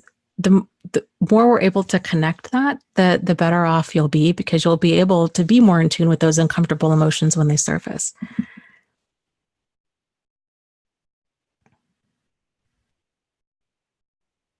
Yes, that's another good one, Susan. She mentions in trying magnesium oil for muscle cramping. Yes, and sometimes potassium. especially if it's in your legs and it's at night. Okay, Anonymous Healer says, I tighten my rib cage, my back, and my neck when I'm stressed. And there's this shrill, sharp, extreme pain that I feel in my upper chest and head. Ibuprofen helps. Yeah, and the whole, something else that can help is sending breath to that area. So for probably the ladies out there are familiar with this, the guys might not be so much, but the whole concept of Lamaze breathing in childbirth, that's what that is. It's it's bringing your attention to the type of breath you're doing, and you're counting the breaths. And so if you're feeling a lot of like yogi breathing is the same way. So when you're noticing tension in your body of, okay, yeah, it's like right here. This is feeling tense. When you're breathing in, you're sending that breath to that area, and you're kind of visualizing that breath expand, like inhaling and exhaling. So that whole breathing movement in that area of just relaxing, bringing oxygen to that area, relaxing that area. So as your chest is rising and falling, visualizing this area, also breathing with that. It can really help.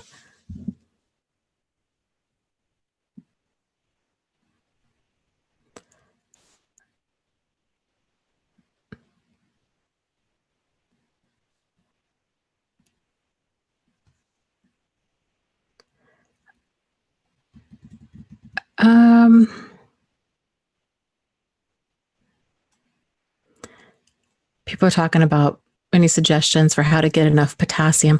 I'd have to Google a list of food. I know, but somebody had mentioned bananas.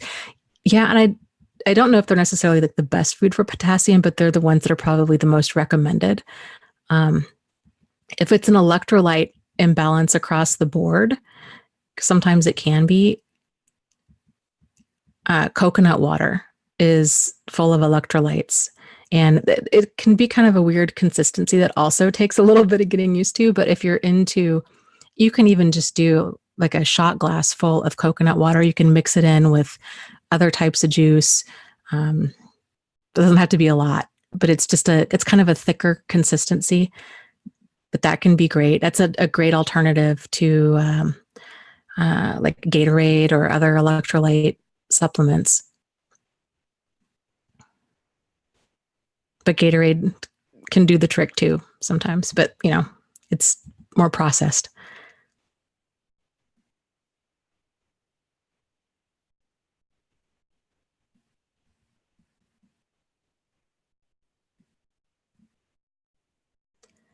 Let's see.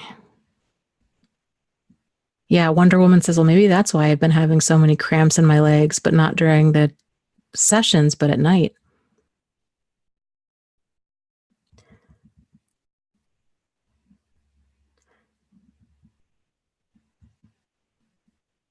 Yeah, well, if it's an electrolyte imbalance, odds are you'll know pretty quickly, because getting adequate potassium or magnesium, it tends to go away very quickly, which is good.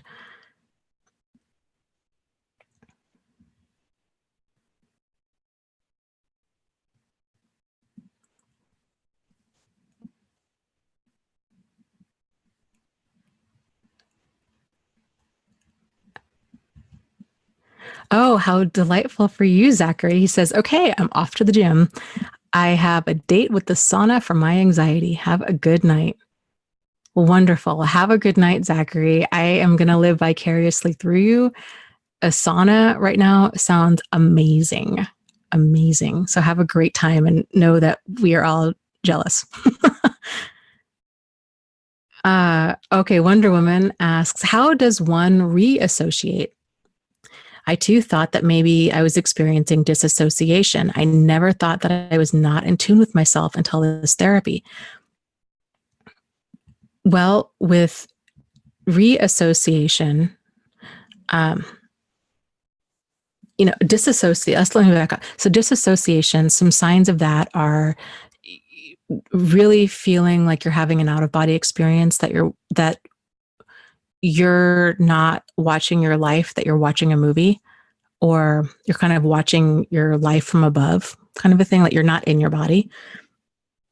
Continual daydreaming is a form of disassociation, but that's normal to some extent. We all do that. It's like the degree and frequency that then it can become a problem. Like if we're always living in, fantasy land, then that's a problem because, we're not living in reality.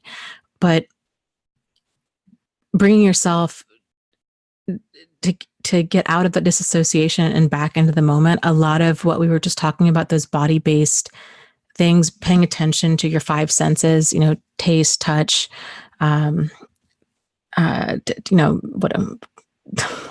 sound. I can't, the other two, hearing, that's sound, taste, touch, smell. Cannot remember the rest of them. That's ridiculous. But the five senses. So bringing your awareness to your different five senses is a big one. Can really help to bring you back into the moment. So, and here's the other thing too. Wonder Woman was saying, I never thought I was not in tune with myself until this therapy. That can be the most wild thing about therapy is we might, it's just amazing how much is going on inside of us that we have learned to shut out. This is really for everybody. Like, I don't think anybody, has a good grip on this. At least our generation doesn't. Maybe the young kids now, where there's more of a focus on emotional health and wellness and understanding, kind of connecting that mind-body experience. But I think for those of us that are older than 5, we're just not used to this. And it's amazing, when we talk about like denial or repression or even suppression, I guess it would be more of like repression, denial and repression, when we're not allowing these negative things to surface or certain experiences to surface. I think we all still kind of think that we would still at some level know that we're suppressing, or I should say repressing, these things, but we really don't. And it's really trippy when we realize, oh my gosh, I did not realize this was such a problem. So that's, like I was talking about earlier, that's the cool thing with our brain is, your brain is always there working on your behalf. It's always trying to keep you safe, and it'll keep trying to get through to you in a wide variety of ways. So it generally registers when something's not sitting right with you, it'll register as confusion. It'll register, and then that confusion tends to grow. Of irritation, frustration, anger, upset. Then generally physical stuff starts: weight gain, weight loss, GI issues, nausea, vomiting, constipation, diarrhea, sleeping too much, not sleeping enough. Everything starts getting off track with us. Headaches, fatigue,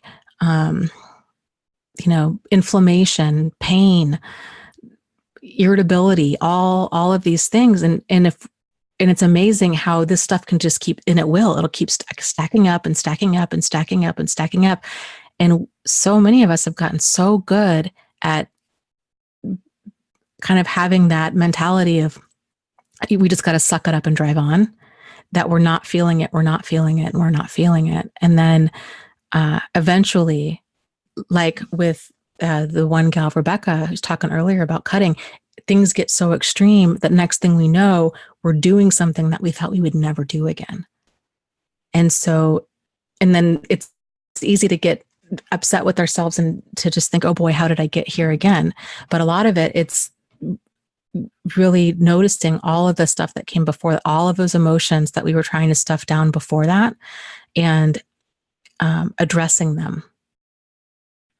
So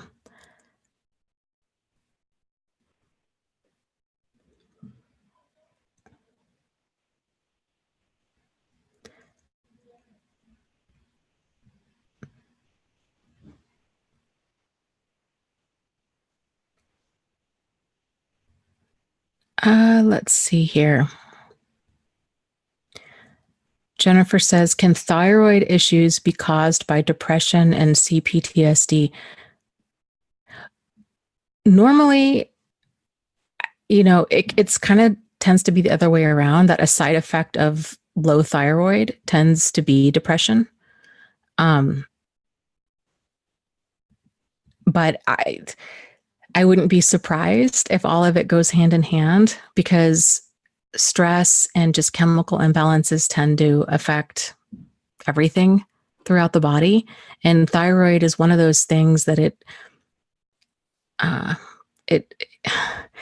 it's wild how easily it can get off balance, and then how certain people can do make certain lifestyle changes and get their thyroid on track, and certain people, excuse me, and certain people can't.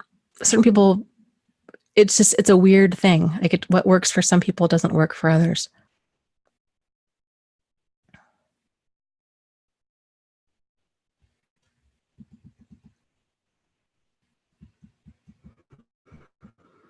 Thank you, Jennifer. Listed out the 5 senses: taste, smell, hearing, touch, sight. Thank you. I don't know why I've drawn a blank on those.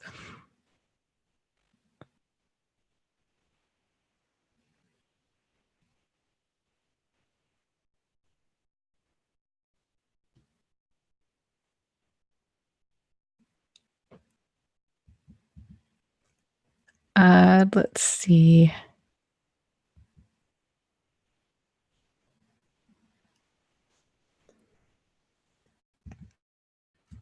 Okay, that's a great question. Grace says, what can we do to help our children not become narcissistic besides the obvious nurture and kind parenting?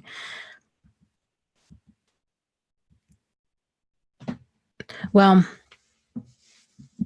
keeping in mind that narcissism, that kind of self focus, is a normal stage of development for children. So it's something that you'll see kind of time and again. You see it when they're really young, and then you see it when they're teenagers, and it's something that they do tend to grow out of. But yeah, having nurturing, kind parenting, discipline and structure that's coming from a place of love and is important. So and just being very clear. I'm a big fan of teachable moments and role modeling behavior. Kids pick up on everything, and so how you handle things is going to largely influence how they handle things. So, and a lot of parents oftentimes they don't, and I get it, like they don't do these things in front of children because they don't want to have the confrontation with the store manager in front of their child, and for whatever reason, or they don't want to have the confrontation with their significant other or their neighbor, in front of the child. But if you're handling it appropriately, and you're being assertive, and that the other person's going to handle it appropriately, right? If I wouldn't confront an abusive ex in front of my child, because then they're going to witness a lot of probably verbal abuse. But if it's confronting, bringing up your concerns about something, you're dealing with conflict and confrontation in an appropriate, direct way, and letting your child know how you're feeling about things, and like this is how to handle these situations when they come up. Like somebody cuts you off in traffic, right? So depending on the age of your child, if they're getting upset, to talk to them about it. Like, okay, that is really upsetting that person cut us off, but you know what? That's we don't need to speed up and get on their tail or flip them off or become aggressive.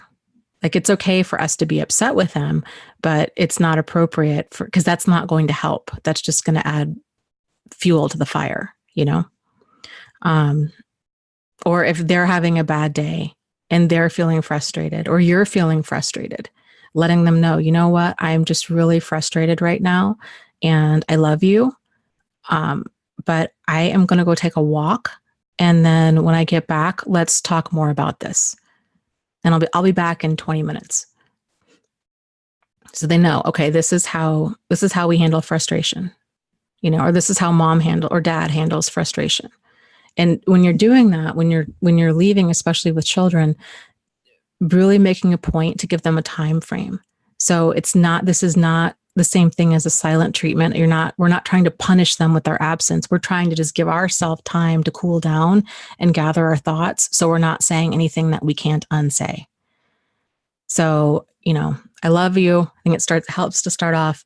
I love you. I'm just really frustrated right now. We can talk about this in a little bit. I'm going to go for a walk. I'm going to take a bath. I'm going to watch, I don't know, my favorite show on TV. Then we'll talk about it. Or we'll talk about it. If you need more time than that, then you tell them, hey, I need more time. We'll talk about this weekend or what have you. Yeah. So role modeling, this stuff goes a long way. And when there's discipline given, when a child knows that they're loved and that they're heard and that they're appreciated and seen for who they are, when there's that level of respect there and that sense of they are an individual, then discipline, even though nobody likes to be disciplined, right?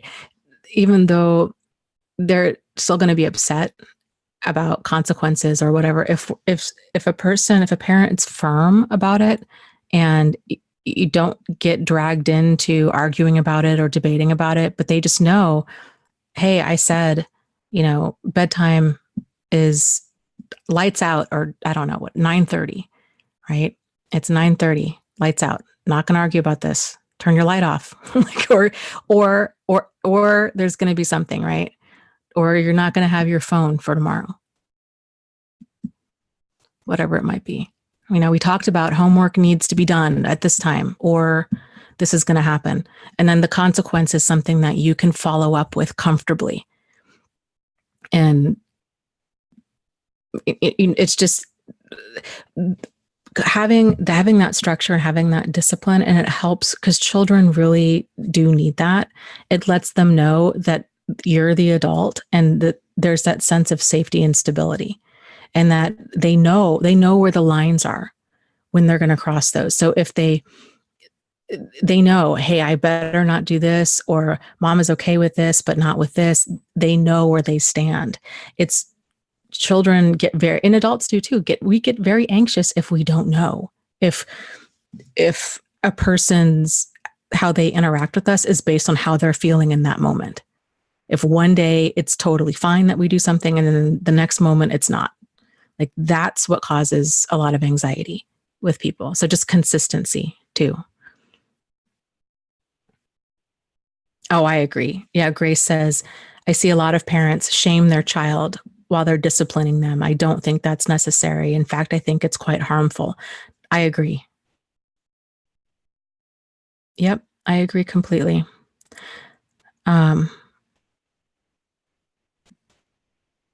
Yeah, I don't think shaming is ever appropriate. And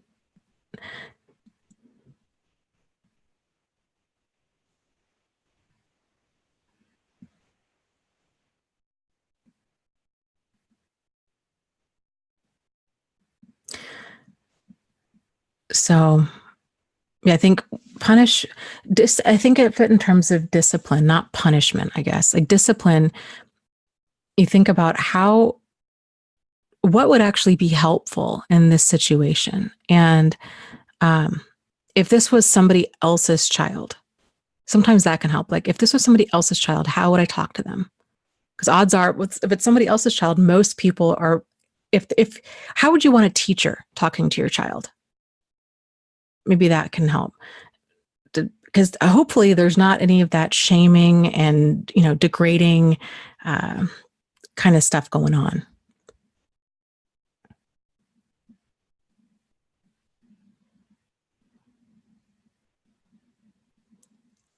Okay, let's see here. Plyn or Plyn says, my friend's son has been killing small animals and says he hears voices. Is that an early sign of a psychopath? They enable him, and he got mad at me for setting a boundary, saying I won't be alone with him. The killing small animals is definitely concerning, and that is and tends to be an early sign for antisocial personality disorder. He could have a lot of stuff going on. I don't know how old he is. Hopefully, he is at an age where they can get him some help. The fact that he's hearing voices is not psychopathy. So I would encourage him I would encourage his parents to get him a psychiatric evaluation and see what's going on. Because if he's having what's called command hallucinations or command auditory hallucinations, where voices telling you to do things, that tends to be more in line with schizophrenia. And a person can have both. So a person can have schizophrenia, and they can also have a personality disorder. But I mean, I'm just talking off the cuff here. He would definitely need to go get a psychiatric evaluation and see what they can do with that. And I think it's okay for you to have a boundary. If you're not comfortable with a person, especially if you know that they're out killing small animals, I don't blame you one bit. I wouldn't be alone with him either. I don't even think I'd let my child be around him, because that kind of behavior tends to escalate. So, yeah.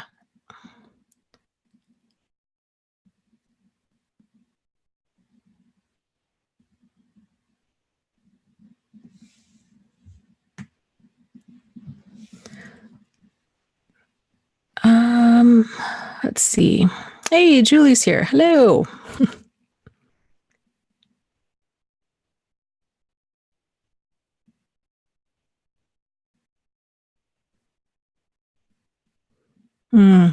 He's 12. They say he's bipolar. Been hospitalized twice, but his parents are in denial.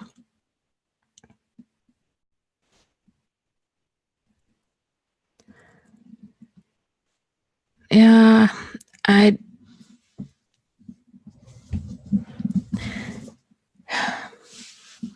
that's hard. That's really difficult. I think it's pretty common for parents to be in denial when their kid is having behaviors like that, and it's such a major diagnosis.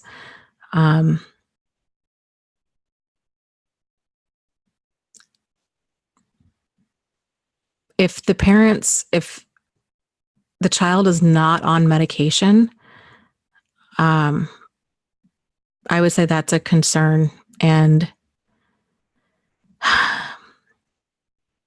I would even say, Ricky James says, isn't that too young to diagnose?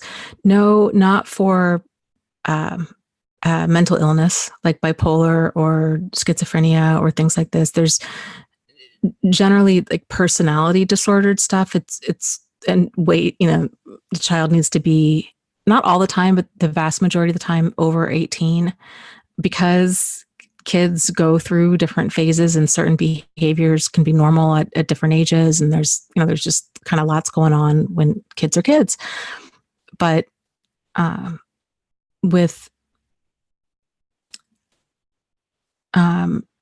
mental illness and stuff, if it's that kind of extreme behavior, if a child is saying, I'm hearing voices and they're telling me to do bad things, that kind of stuff is schizophrenia, or if it is bipolar, sometimes that can surface really young.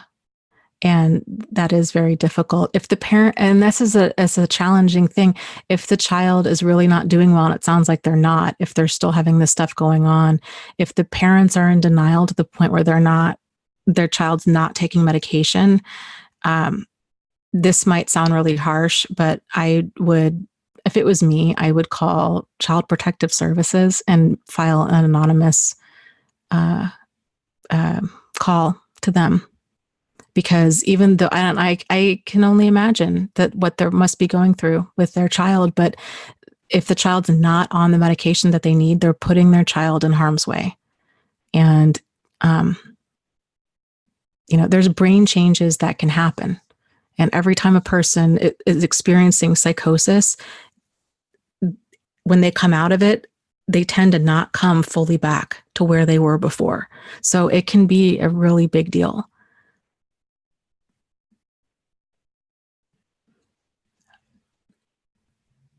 Let's see here.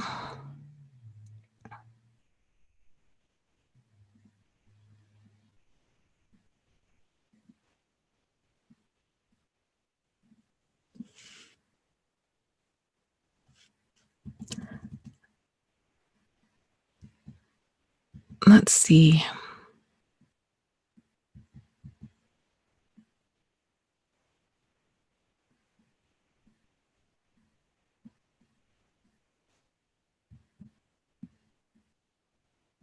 Jack says, Dana, Julie had questions about disassociation. Do you remember meeting her little alter, Rosemary? My father doesn't seem to be able to deal with Rosemary's selective mutism.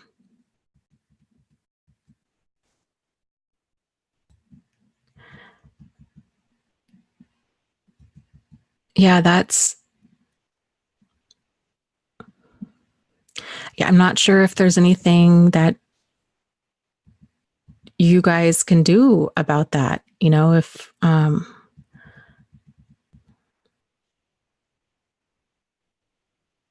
so,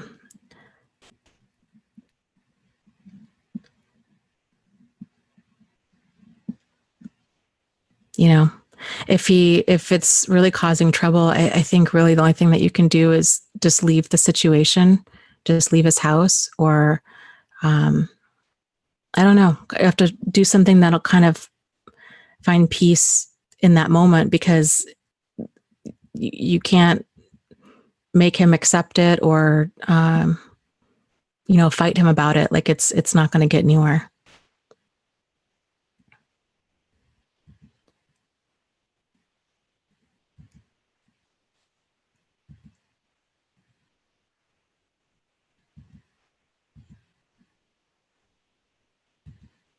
Yeah, I agree. Jennifer was saying her mom started showing signs of bipolar when she was in the university in her early 20s. Her grandmother was more logical with being grounded and trying to find help for her. But her grandfather was the one who was in denial for a long time. I think he was scared to admit it. It's a scary thing, but medication can help so much. They can function really well on medication.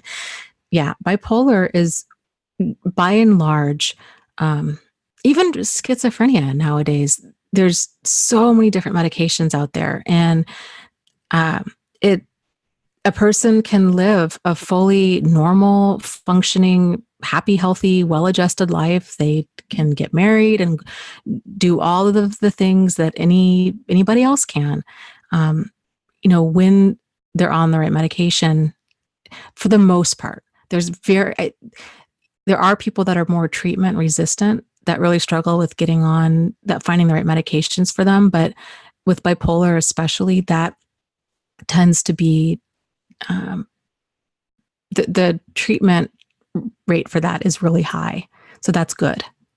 The success rate, I should say, for treatment is really high.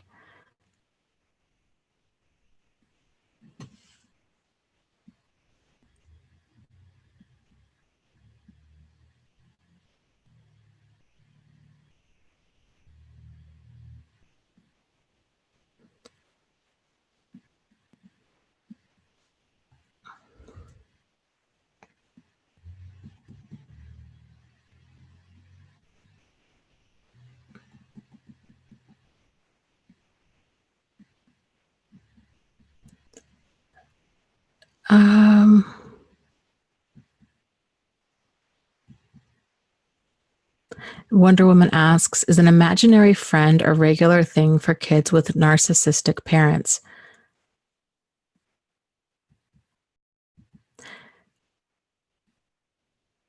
I would imagine so. Imaginary friends tend to surface when a child is needing like that, when they're bored, when they're lonely, when they're scared. It's a form of validation. It's a way for them to make themselves feel safe. It's a way for them to entertain themselves, kind of any number of things. So I would imagine if you have if a child has two parents that are just not emotionally available, and are very self-absorbed, especially if the child's an only child, that they would be more prone to coming up with imaginary friends or kind of turning inward, you know?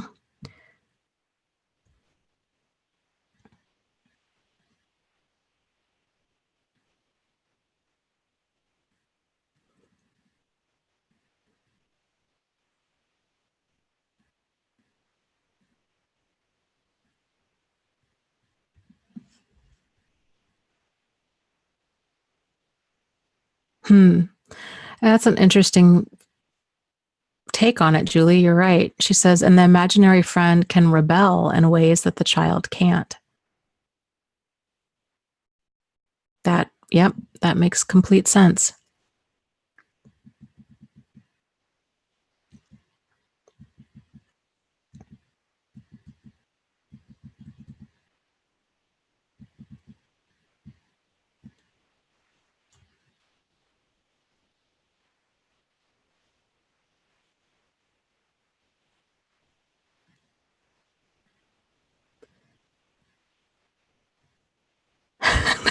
This chat took a turn somewhere. I just scroll down and I'm like, what is going on here? People are talking about all kinds of stuff. Actually, I am going to go. I apologize. I've got to go to the bathroom. I will be right back. So talk amongst yourselves. Give me like 45 seconds. I'll be right back. Okay, bye.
Okay, I'm back.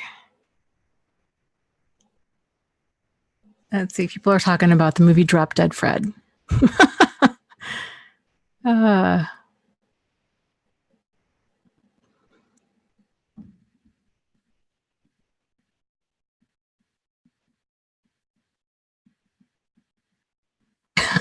Julie says, do you feel better? I do, significantly. Let's see.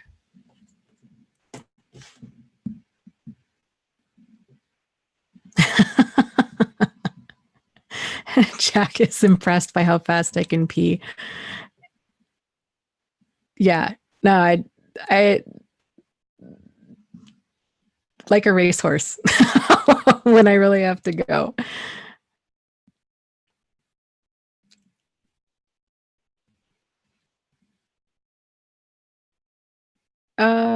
Let's see.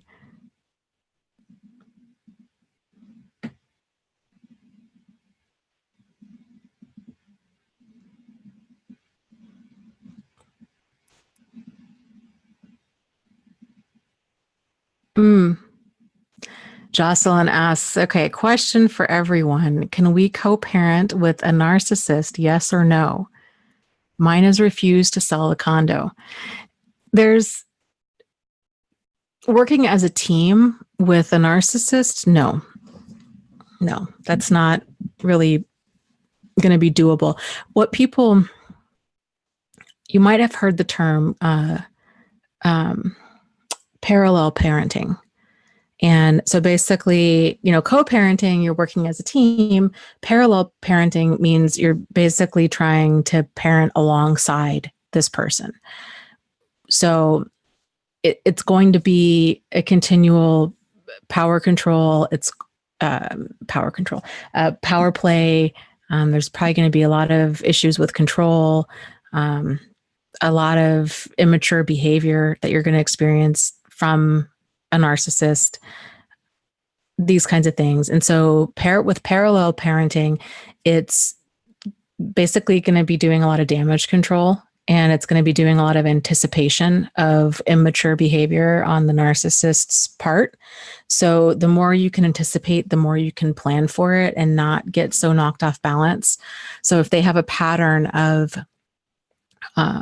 let's say, they're supposed to bring the child back, let's say every Tuesday night, they have your child from like right after school and from 3 to 7, let's say. And during that time, they're supposed to get homework done and, feed your child dinner, right? But they bring the child back, the child hasn't done any homework and they haven't had dinner. And this has been kind of this ongoing pattern. Then realizing, okay, you know what? You can scream and yell and talk to them until you're blue in the face. It's just not going to get anywhere.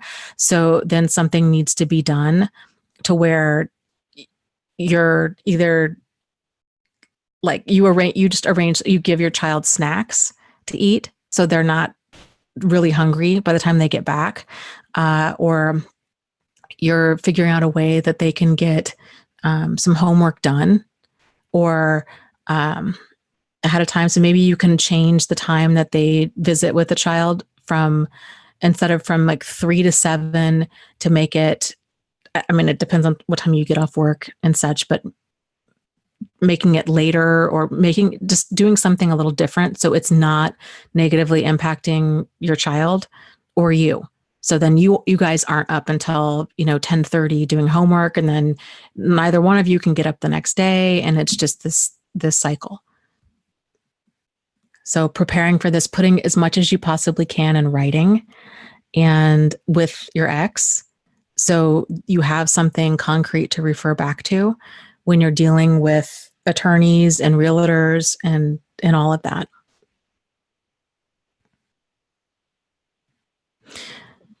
And Nancy was saying with her ex that he intentionally breaks the parenting plan laws because he feels laws and rules don't apply to him ever.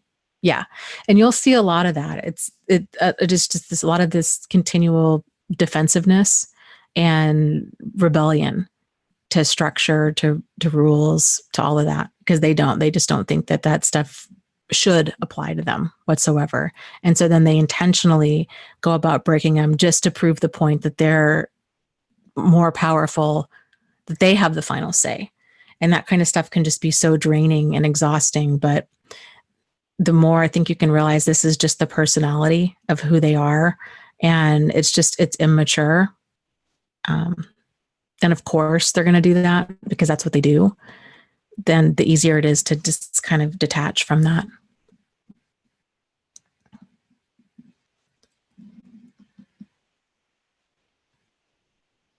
Yeah. And that I'm so sorry that you're going through that, Nancy. And you're not the only one. I think a lot of people are going through something similar. She says, we are almost bankrupt over him constantly creating problems the lawyers have to argue over. Yep. That sounds about right.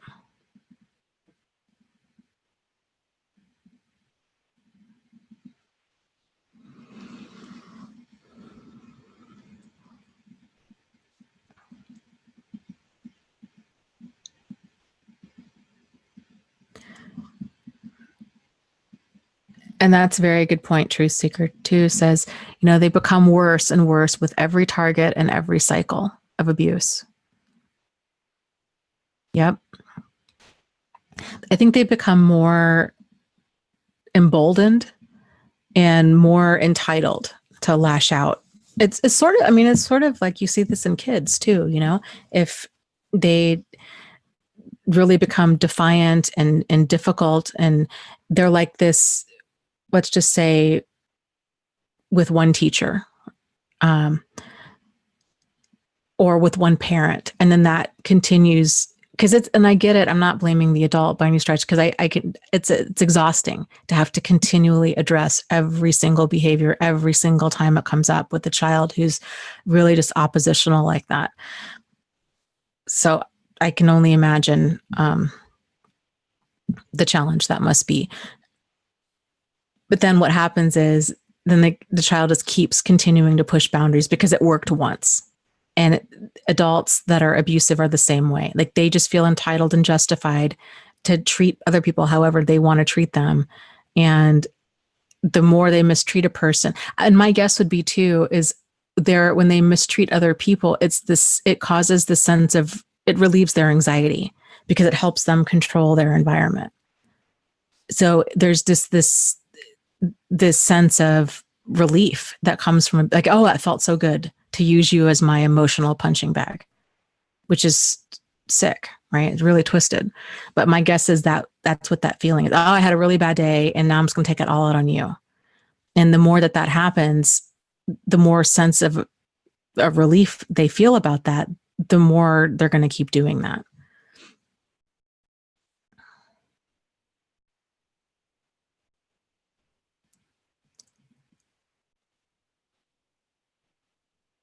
Let's see here. Let me scroll up.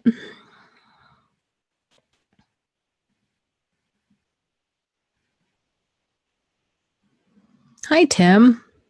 He says, hi, Dana. Hi, all. Hi, chat. I was lucky to catch the stream. Well, welcome, welcome.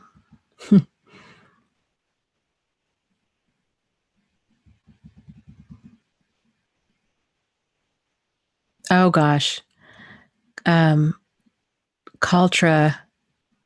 asks, have any of you had experience with a narcissist who was heavily into philosophy and theory? Can they be more likely to self-actualize? He was very intelligent and tied many knots in my brain. My experience has been no. And it's really bizarre when you encounter a person like this. Because there are even people in the whole narcissistic abuse community, different coaches and people that are very, and I shouldn't even say just this community, but like enlightenment in general, that can, there are psychologists and psychiatrists and therapists out there that are narcissists, and they can articulate everything about this, but there is no, they don't see that within themselves. And they're incredibly abusive and damaging. It's very strange how a person can have knowledge about something, but then there's such a disconnect with the way that they put it into practice. So I tell you, if you think about narcissism in terms of like malignant narcissism, not healthy narcissism or like quote unquote normal, age appropriate development wise narcissism, but like problematic narcissism as an unhealthy ego.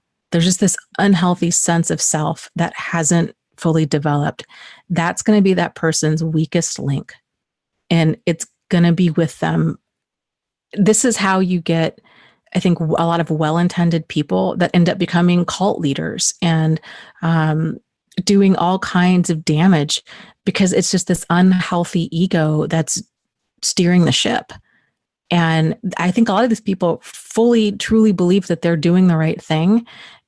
And, that some of them are so delusional that they really believe like that they are, a prophet, or that they are, all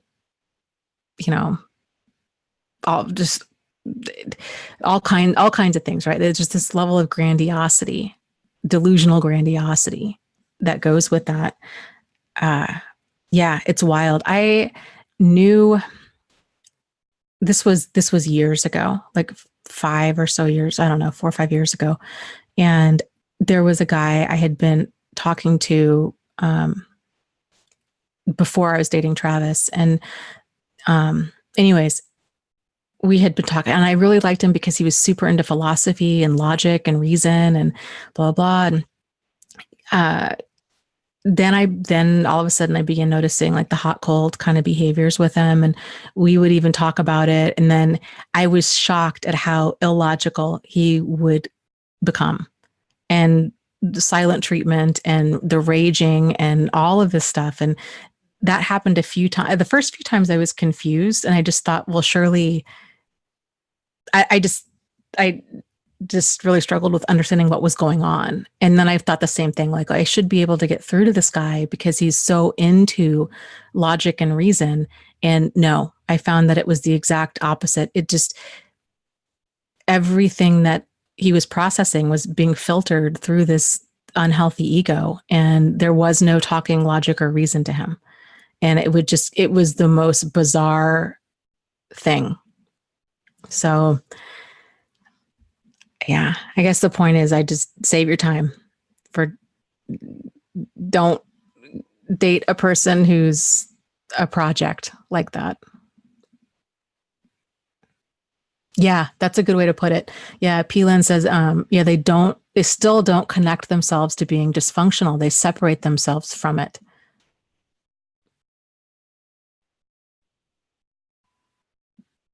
And that's very true too. Jennifer says, and sometimes people with a high IQ have a very low EQ. Yep, and that can be it as well.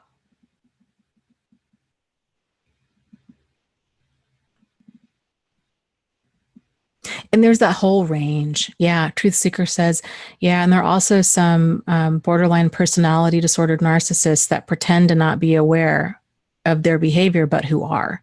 Yeah, there's people out there that are not aware of their behavior, but they still do a ton of damage. There's people out there that are very aware that they do a ton of damage, that play stupid. There's people out there that do a ton of damage who are very aware, and they don't even try to hide it. And then there's people out there that do a ton of damage and they're very aware and they enjoy doing damage and they love an audience and they love talking all about it because it disturbs people and it gets them attention.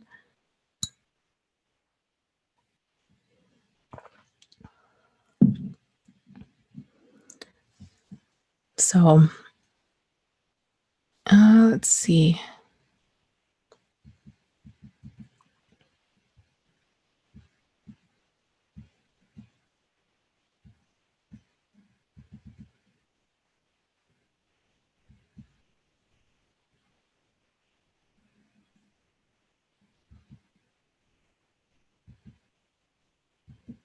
Yeah, Jocelyn says, so far, no contact has been the best solution, but we have legal issues to discuss and he always bails. Yeah, I would encourage you with that kind of stuff to just put everything in writing, regardless of what he says, because it's trying to nail Jello to the wall when you're dealing with somebody who it's a power struggle. It's this ongoing kind of games, whether he's even aware of it or not, but that's what it is. And it's just that level of defiance. So getting it as clear cut as possible can help. It can sometimes also help to give him some limited control. So for example, with children, let's say your goal is to get them to eat vegetables, right? And so instead of just letting them have too many decisions, you rein it in. Okay, well, what would you like for your vegetable tonight? Would you like peas or would you like carrots? And so you're giving them limited choices. And then the child is like, oh, I'll have peas. And then they feel empowered because they made a decision, right? But you guided that decision. So that can work the same way with narcissists, giving them limited control. But to them, it still feels like a win because they got to decide. They got some of that power back. So if you need to sign, let's say, paperwork with the realtor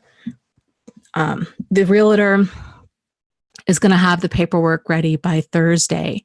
And I just wanted to see what time would work better for you to sign.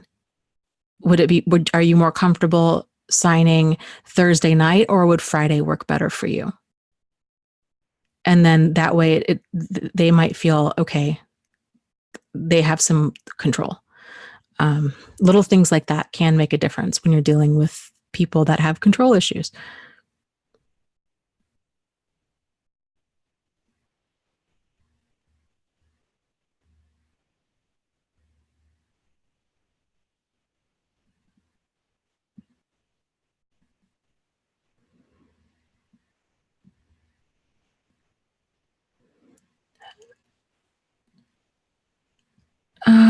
Let's see here. Let me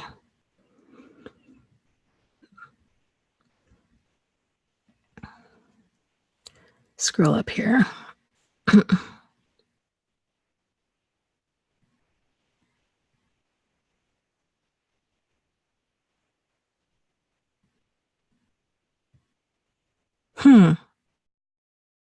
Well, okay, so people are talking about cult leaders and many are charismatic cluster B types.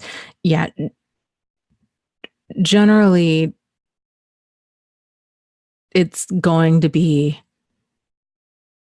either a person, there's mental illness there, or there's personality disorder, or there's both when you're talking about cult leaders.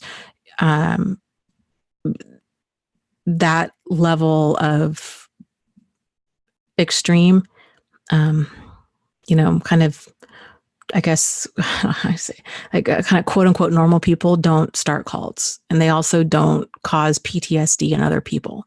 It's only extreme behaviors that cause that. It's extreme dysfunctional behaviors that cause that.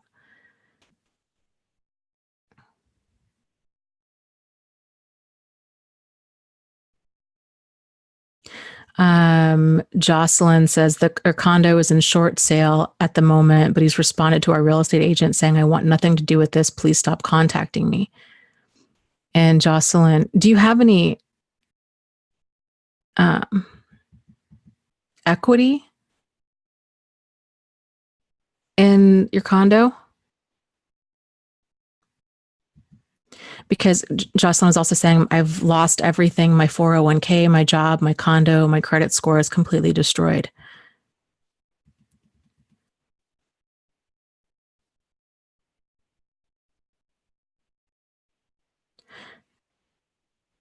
If you don't have any equity in your condo, I would see about just letting it go into foreclosure. Because if you've lost everything else, there's no, and it's just going to be this ongoing fight until you lose the condo too. I would just consider letting it go into foreclosure. But I would definitely talk to, talk to your realtor, actually, maybe your realtor is not the best person to talk to about that. Talk to an attorney about that, like what you can do. You might want to call the bank.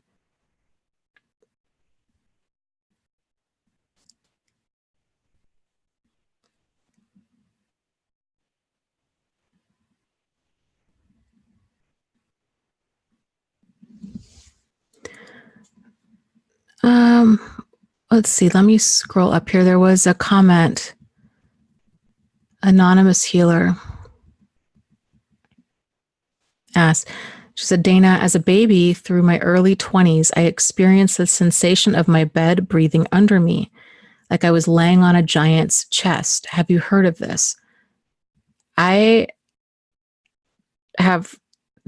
The only time I've ever heard of anything breathing like that is with LSD. So I don't know. Outside of LSD, that sensation of like the walls breathing or the bed breathing and you rising and falling with, it sounds like it's your own, my guess would be it's your own breathing, but that your body's experiencing it in kind of like an LSD type way where it's feeling like it's not your breathing, it's coming from elsewhere. It's the same thing when a person's on LSD and you see the walls breathing and the walls are breathing with your breathing. It's just it's a weird way that the brain is processing kind of different sensations at the same time. But I don't know. I would be curious to know if anybody else has experienced something like that or what they have to say about it. Did you ever talk to a doctor about it?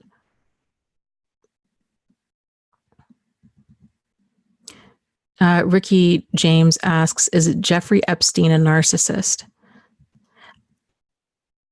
My guess would be that he would be diagnosed with antisocial personality disorder because of his level of manipulation and his aggressive behavior towards women and his lack of regard for rules and laws and just the heinous nature of his crimes. Just, lack of remorse, lack of empathy, the level of destruction that he's done. But keep in mind too that antisocial, so sociopaths or psychopaths, the core of that is narcissism. So the core of that is that sense of entitlement and that justification for their behavior. It's that narcissistic mentality of, well, it's whatever I want, as much as I want, with whomever I want. And I should be able to just do this. And other people should just be okay with it because it's what I want. It's that level of thinking that drives their behavior. It's just all about them all of the time.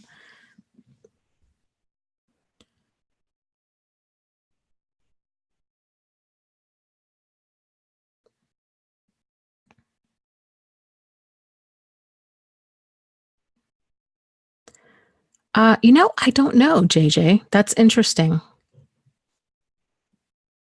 JJ says, isn't it true that LSD just puts more of a chemical that our own brains already have? So therefore, we could experience LSD type symptoms for some reason. We get a jolt of those chemicals even without it. I don't know. I don't know. I will have to look that up. To the best of my knowledge, I don't think it's chemicals that our brains already have, but I could be wrong about that. Wonder Woman asks, doesn't a short sale mean it goes back to the bank and you don't get money back from that?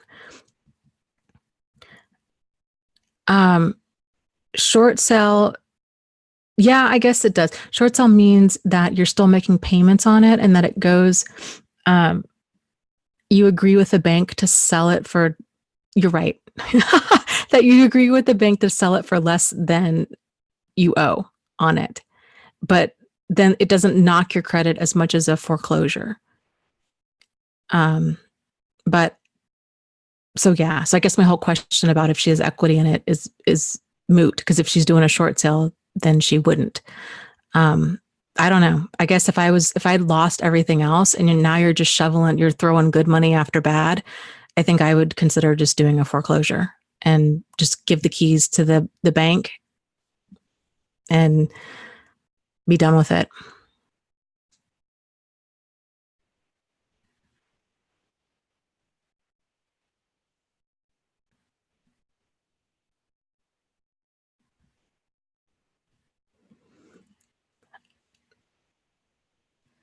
Let's see.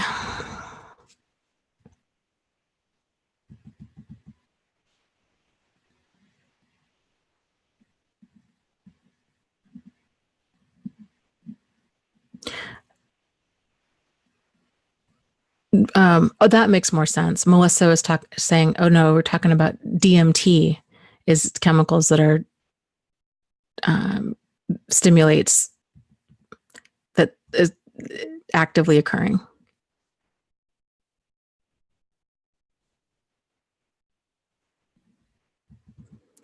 Let's see here.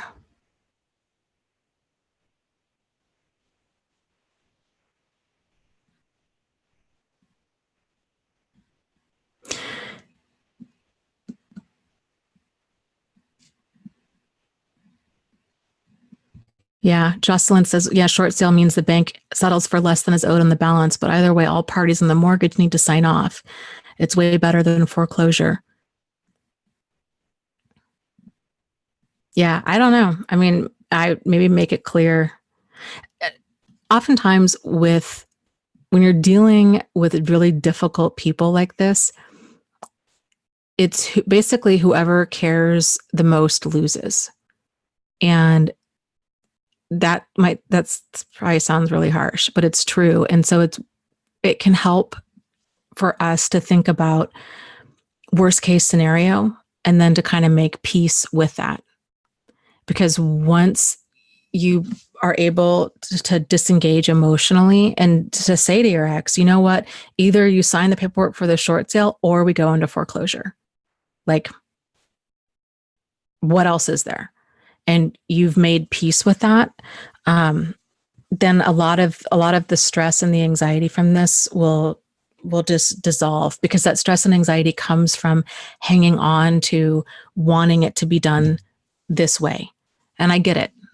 I lost a house in foreclosure, and I tried. It was such a stressful time in my life, and where I was completely starting over as well. And it was a rental property that I'd had. It was, anyways, long. Oh, that story is like a 4-drink minimum. It was just a really long, stressful story and point in my life. And I tried doing a short sale and would go back and forth with the bank. It was ridiculous. I gave them paperwork after paperwork after paperwork, and they kept calling me for more stuff, and I didn't have it. And it was just this, or I'd already given it to them. This went on for years. And then finally I was like, I can't keep making payments on this. Like, I'm just going to have to go into foreclosure. And it was such a relief just to be able to detach and realize I've done everything that I can possibly do. And I just have to let go now, and make peace with it. It was one of the best decisions I made, but I would strongly encourage you, obviously talk to, an attorney or somebody else about that. But if he's not giving you if he's not cooperating, then there's not a lot of options,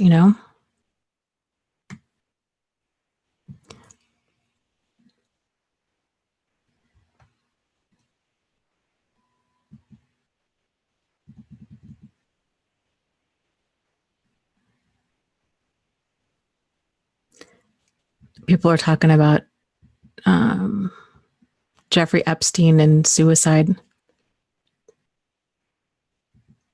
Yeah, I don't think he committed suicide personally. I think he was either murdered, or I know this sounds totally conspiracy theory-ish, but the guy was such a sociopath, and sociopaths tend to think that they're above the law and that they'll always get away with everything.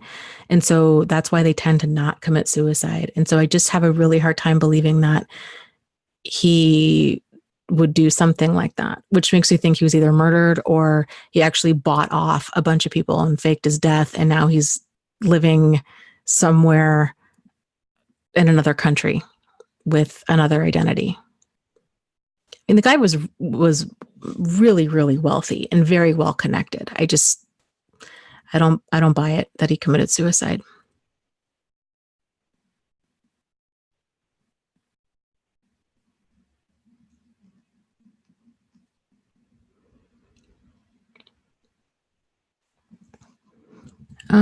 Let's see.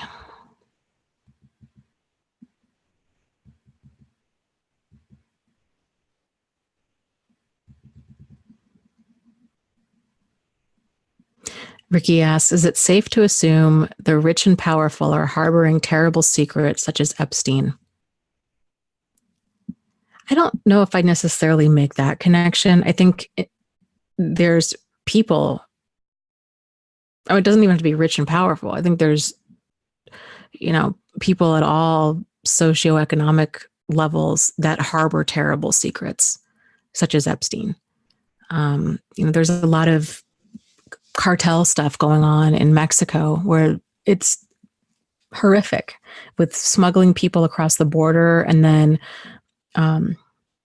demanding, then extorting them for money, blackmailing them. If you don't pay, if we told you it was going to cost you $1,000 to get across the border, now it's going to be $5,000. And if you don't pay, then we're going to take, you're going to be sold into, men are sold into hard labor, women are sold into sex trafficking, children are sold into sex trafficking. It's disgusting and horrific. So it's wild and really disturbing to think that there was that many people that were connected with Epstein and what he was doing. That was shocking to me. I always figured that kind of stuff was way more like on the outskirts of, like, I guess more like disturbing fetish kind of stuff, with being involved with very young, not minors in general, you know. I had no idea that that was that common of a thing. So that was very disturbing to learn.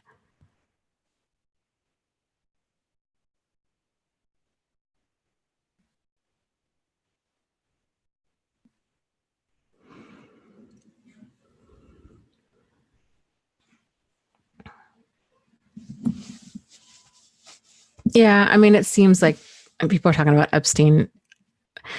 I think the more likely scenario is that he was murdered.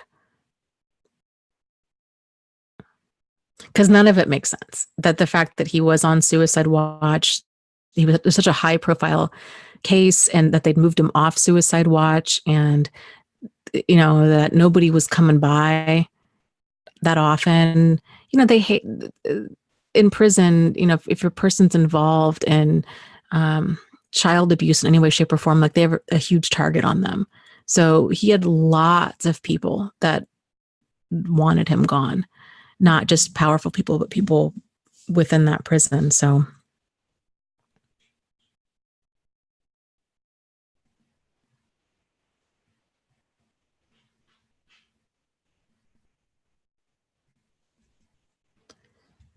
okay, let me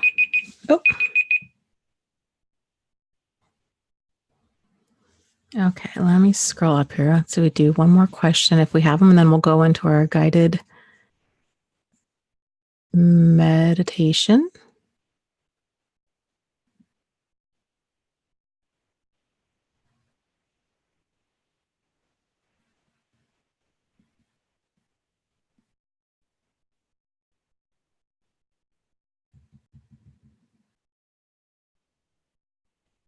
Jocelyn, I just want you to know, she's saying that there's just so much stress. She's a single mom. There's too much debt. She's waiting to file bankruptcy, can't afford the condo, wanting to move back home, and that she's just in a bad place. I just want you to know, and anybody else too that's going through anything similar, that the pain and the stress of these times, this doesn't last forever. And to just keep putting one foot in front of the other and keep moving forward. But it does not always last, and it won't always be this bad.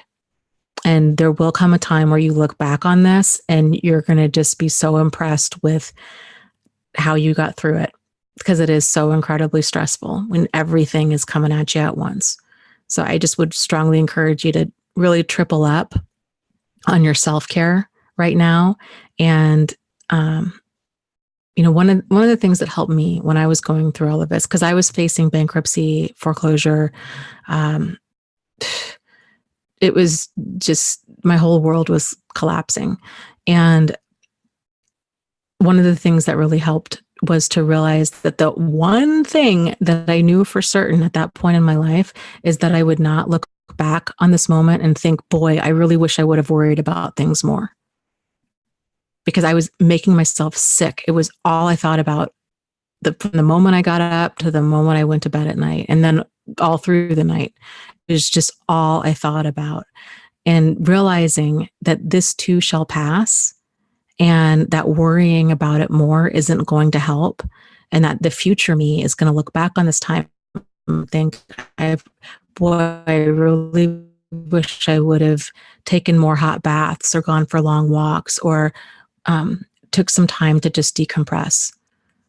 So, just be extra good for yourself.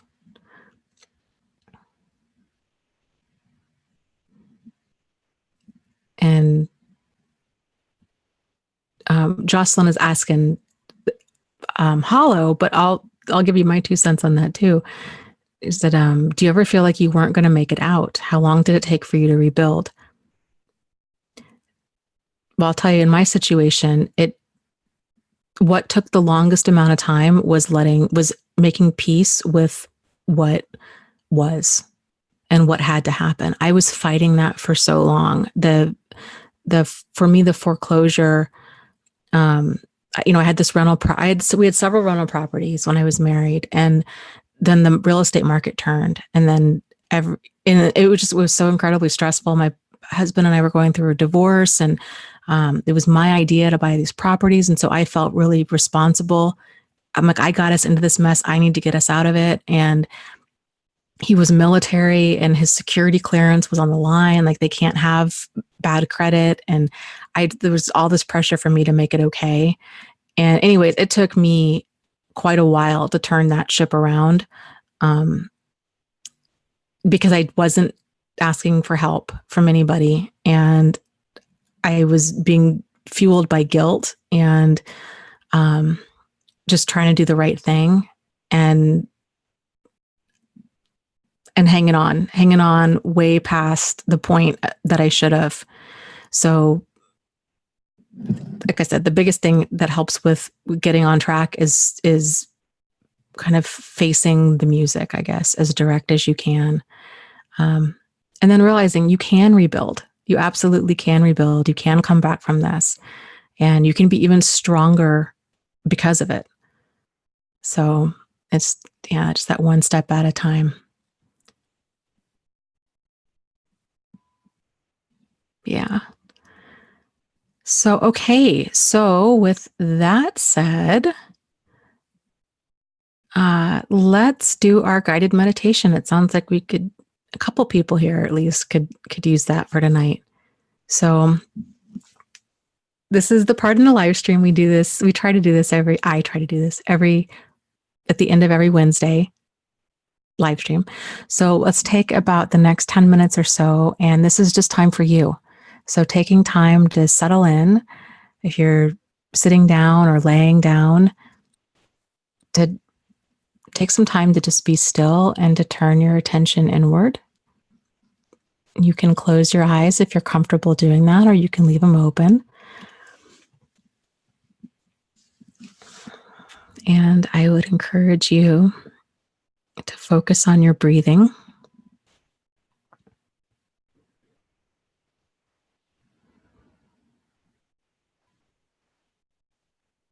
Taking a series of breaths in through your nose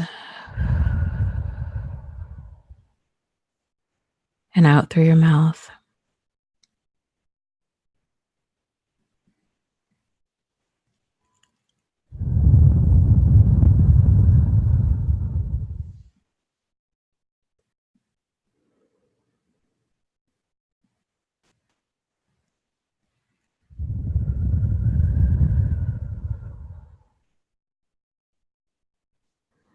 With each breath, allowing that breath to travel deeper down into the bases of your lungs.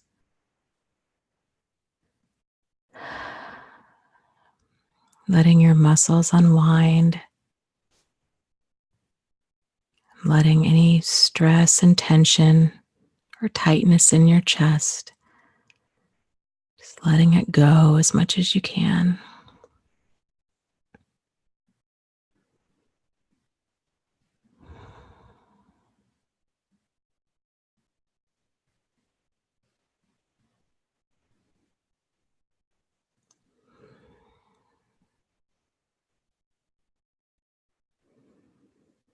With each deep breath in, we're activating our parasympathetic nervous system. And this is the part of our nervous system that allows us to rest and digest. So it's the opposite of our sympathetic nervous system, which helps us with fight or flight. So activating that parasympathetic nervous system, sending signals to your body that it's okay, that you're safe, that it's time to rest.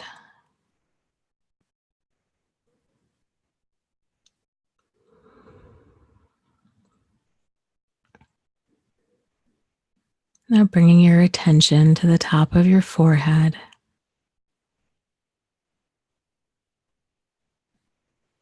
Relaxing the muscles in your forehead and your eyebrows, around your eyes, your cheeks, and your jaw. Feeling your face as it begins to relax.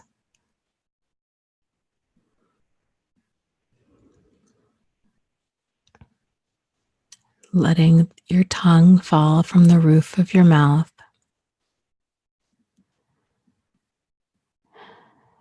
Letting your jaw fall open as you feel the feeling of your face relaxing. Relaxing the muscles in your neck and in your shoulders. And allowing your shoulders to drop down. And if you're sitting or laying down, allowing your shoulders to fall back, opening up your chest. And continuing to breathe.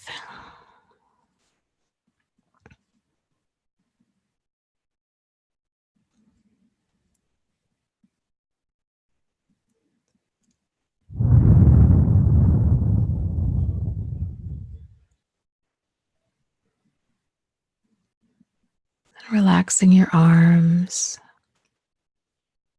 and your forearms, your wrists and your hands. Relaxing your fingers and allowing your hands to fall comfortably open in whatever position is the most comfortable for you.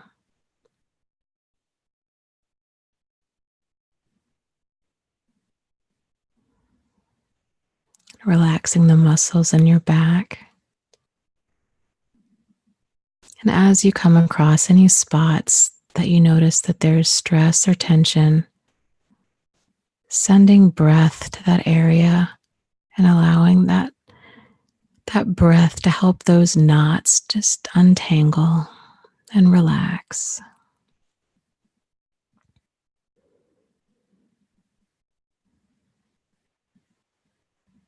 And relaxing your stomach and your abdomen. Noticing the difference that you feel and how clenched it might have been before. Relaxing your hips,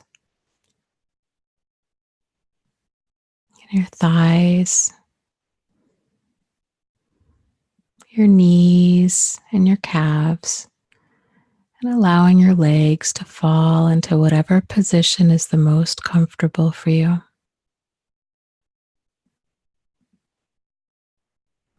Relaxing your ankles and your feet and your toes, allowing them to uncurl and unwind. And now noticing with each breath, you're sending that oxygen all the way down to the tips of your toes, down to the tips of your fingers. Feeling your whole body as it rises and falls easily and effortlessly with each passing breath.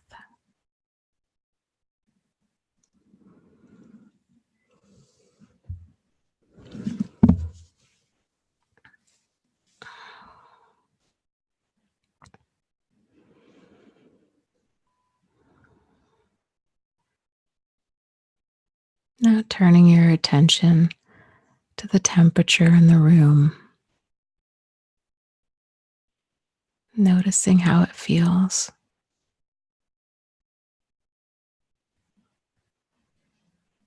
Noticing if you hear any sounds around you.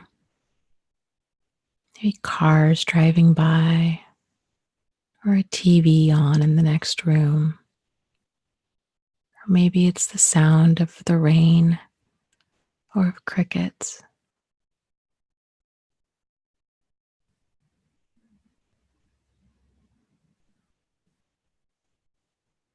Noticing the sensation of your covers or the fabric underneath you, whatever that might be, clothing or a chair or sheets or a comforter beneath you. Noticing how that fabric feels. If it's cool or warm, if it's kind of itchy or soft, if it's thick or if it's thin.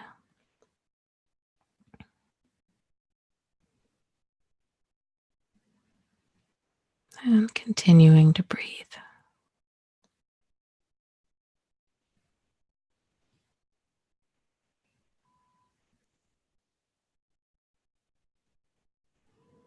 And taking some time to turn inward. Feeling the sensation of your heart beating.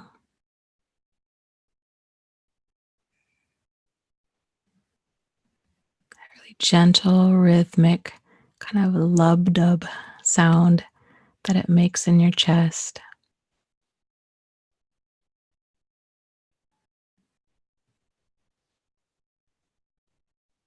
You may be able to feel your body as it pumps blood all throughout. That gentle, calming, kind of pulsing sensation. With that awareness that there's so many wonderful things that our bodies do that we don't even have to think about. It's just truly amazing.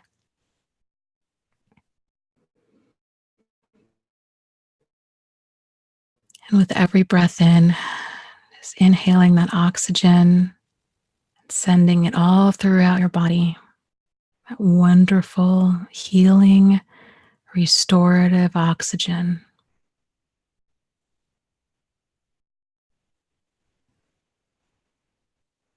Knowing that your body regenerates. It's such an amazing thing. That your organs regenerate generally after 7 years.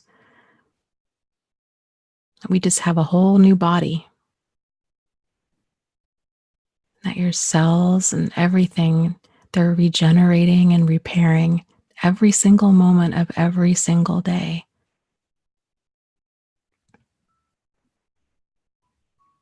In many ways, you are a completely different person right now than you were at the start of the live stream, or even at the start of the week. You're becoming healthier, you're healing. Taking some time right now just to acknowledge all of the things about you that are so good and right. And there truly are so many things about you guys that are just wonderful. You're strong, you're courageous, you're curious, you're interested in personal growth, you're a warrior. Keep putting one foot in front of the other, and that's about the bravest thing I think anybody can do.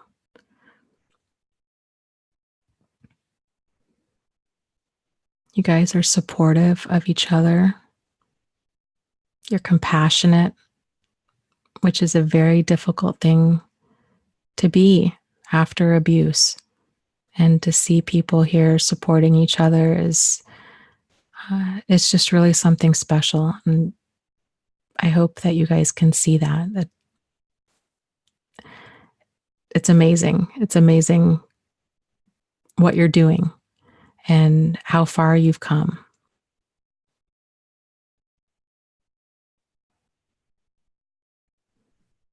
Realizing how important it is for you to take care of yourself and your emotional and physical and mental and spiritual and all your different types of needs right now.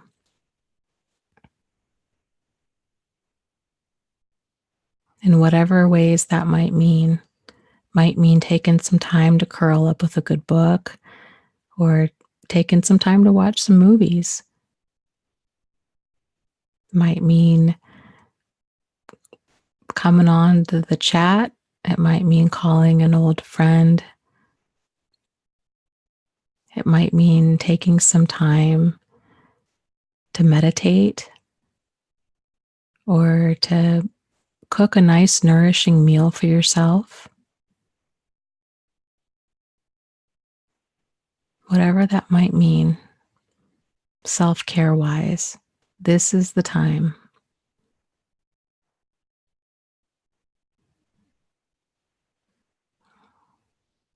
You will get through this. It's a moment at a time. You know the direction to head, and that direction is the direction that's bringing you more peace into your life.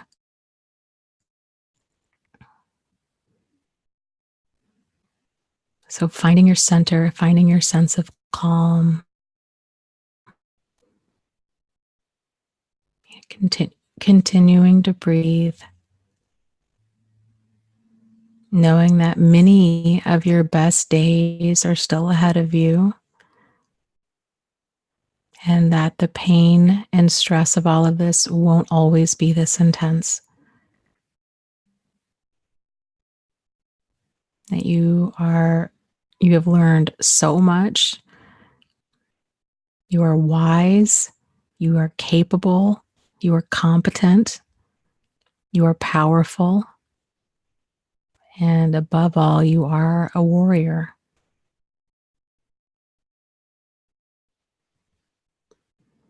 Visualize giving yourself a big energetic hug and just acknowledging how much you've been through and how much you've done, how much healing you've really done, and all of the loving things that you're doing for yourself and for others during this time. There's a lot about you that's good and right. Never forget that. Okay, and when you're ready, come on back and go ahead and open your eyes.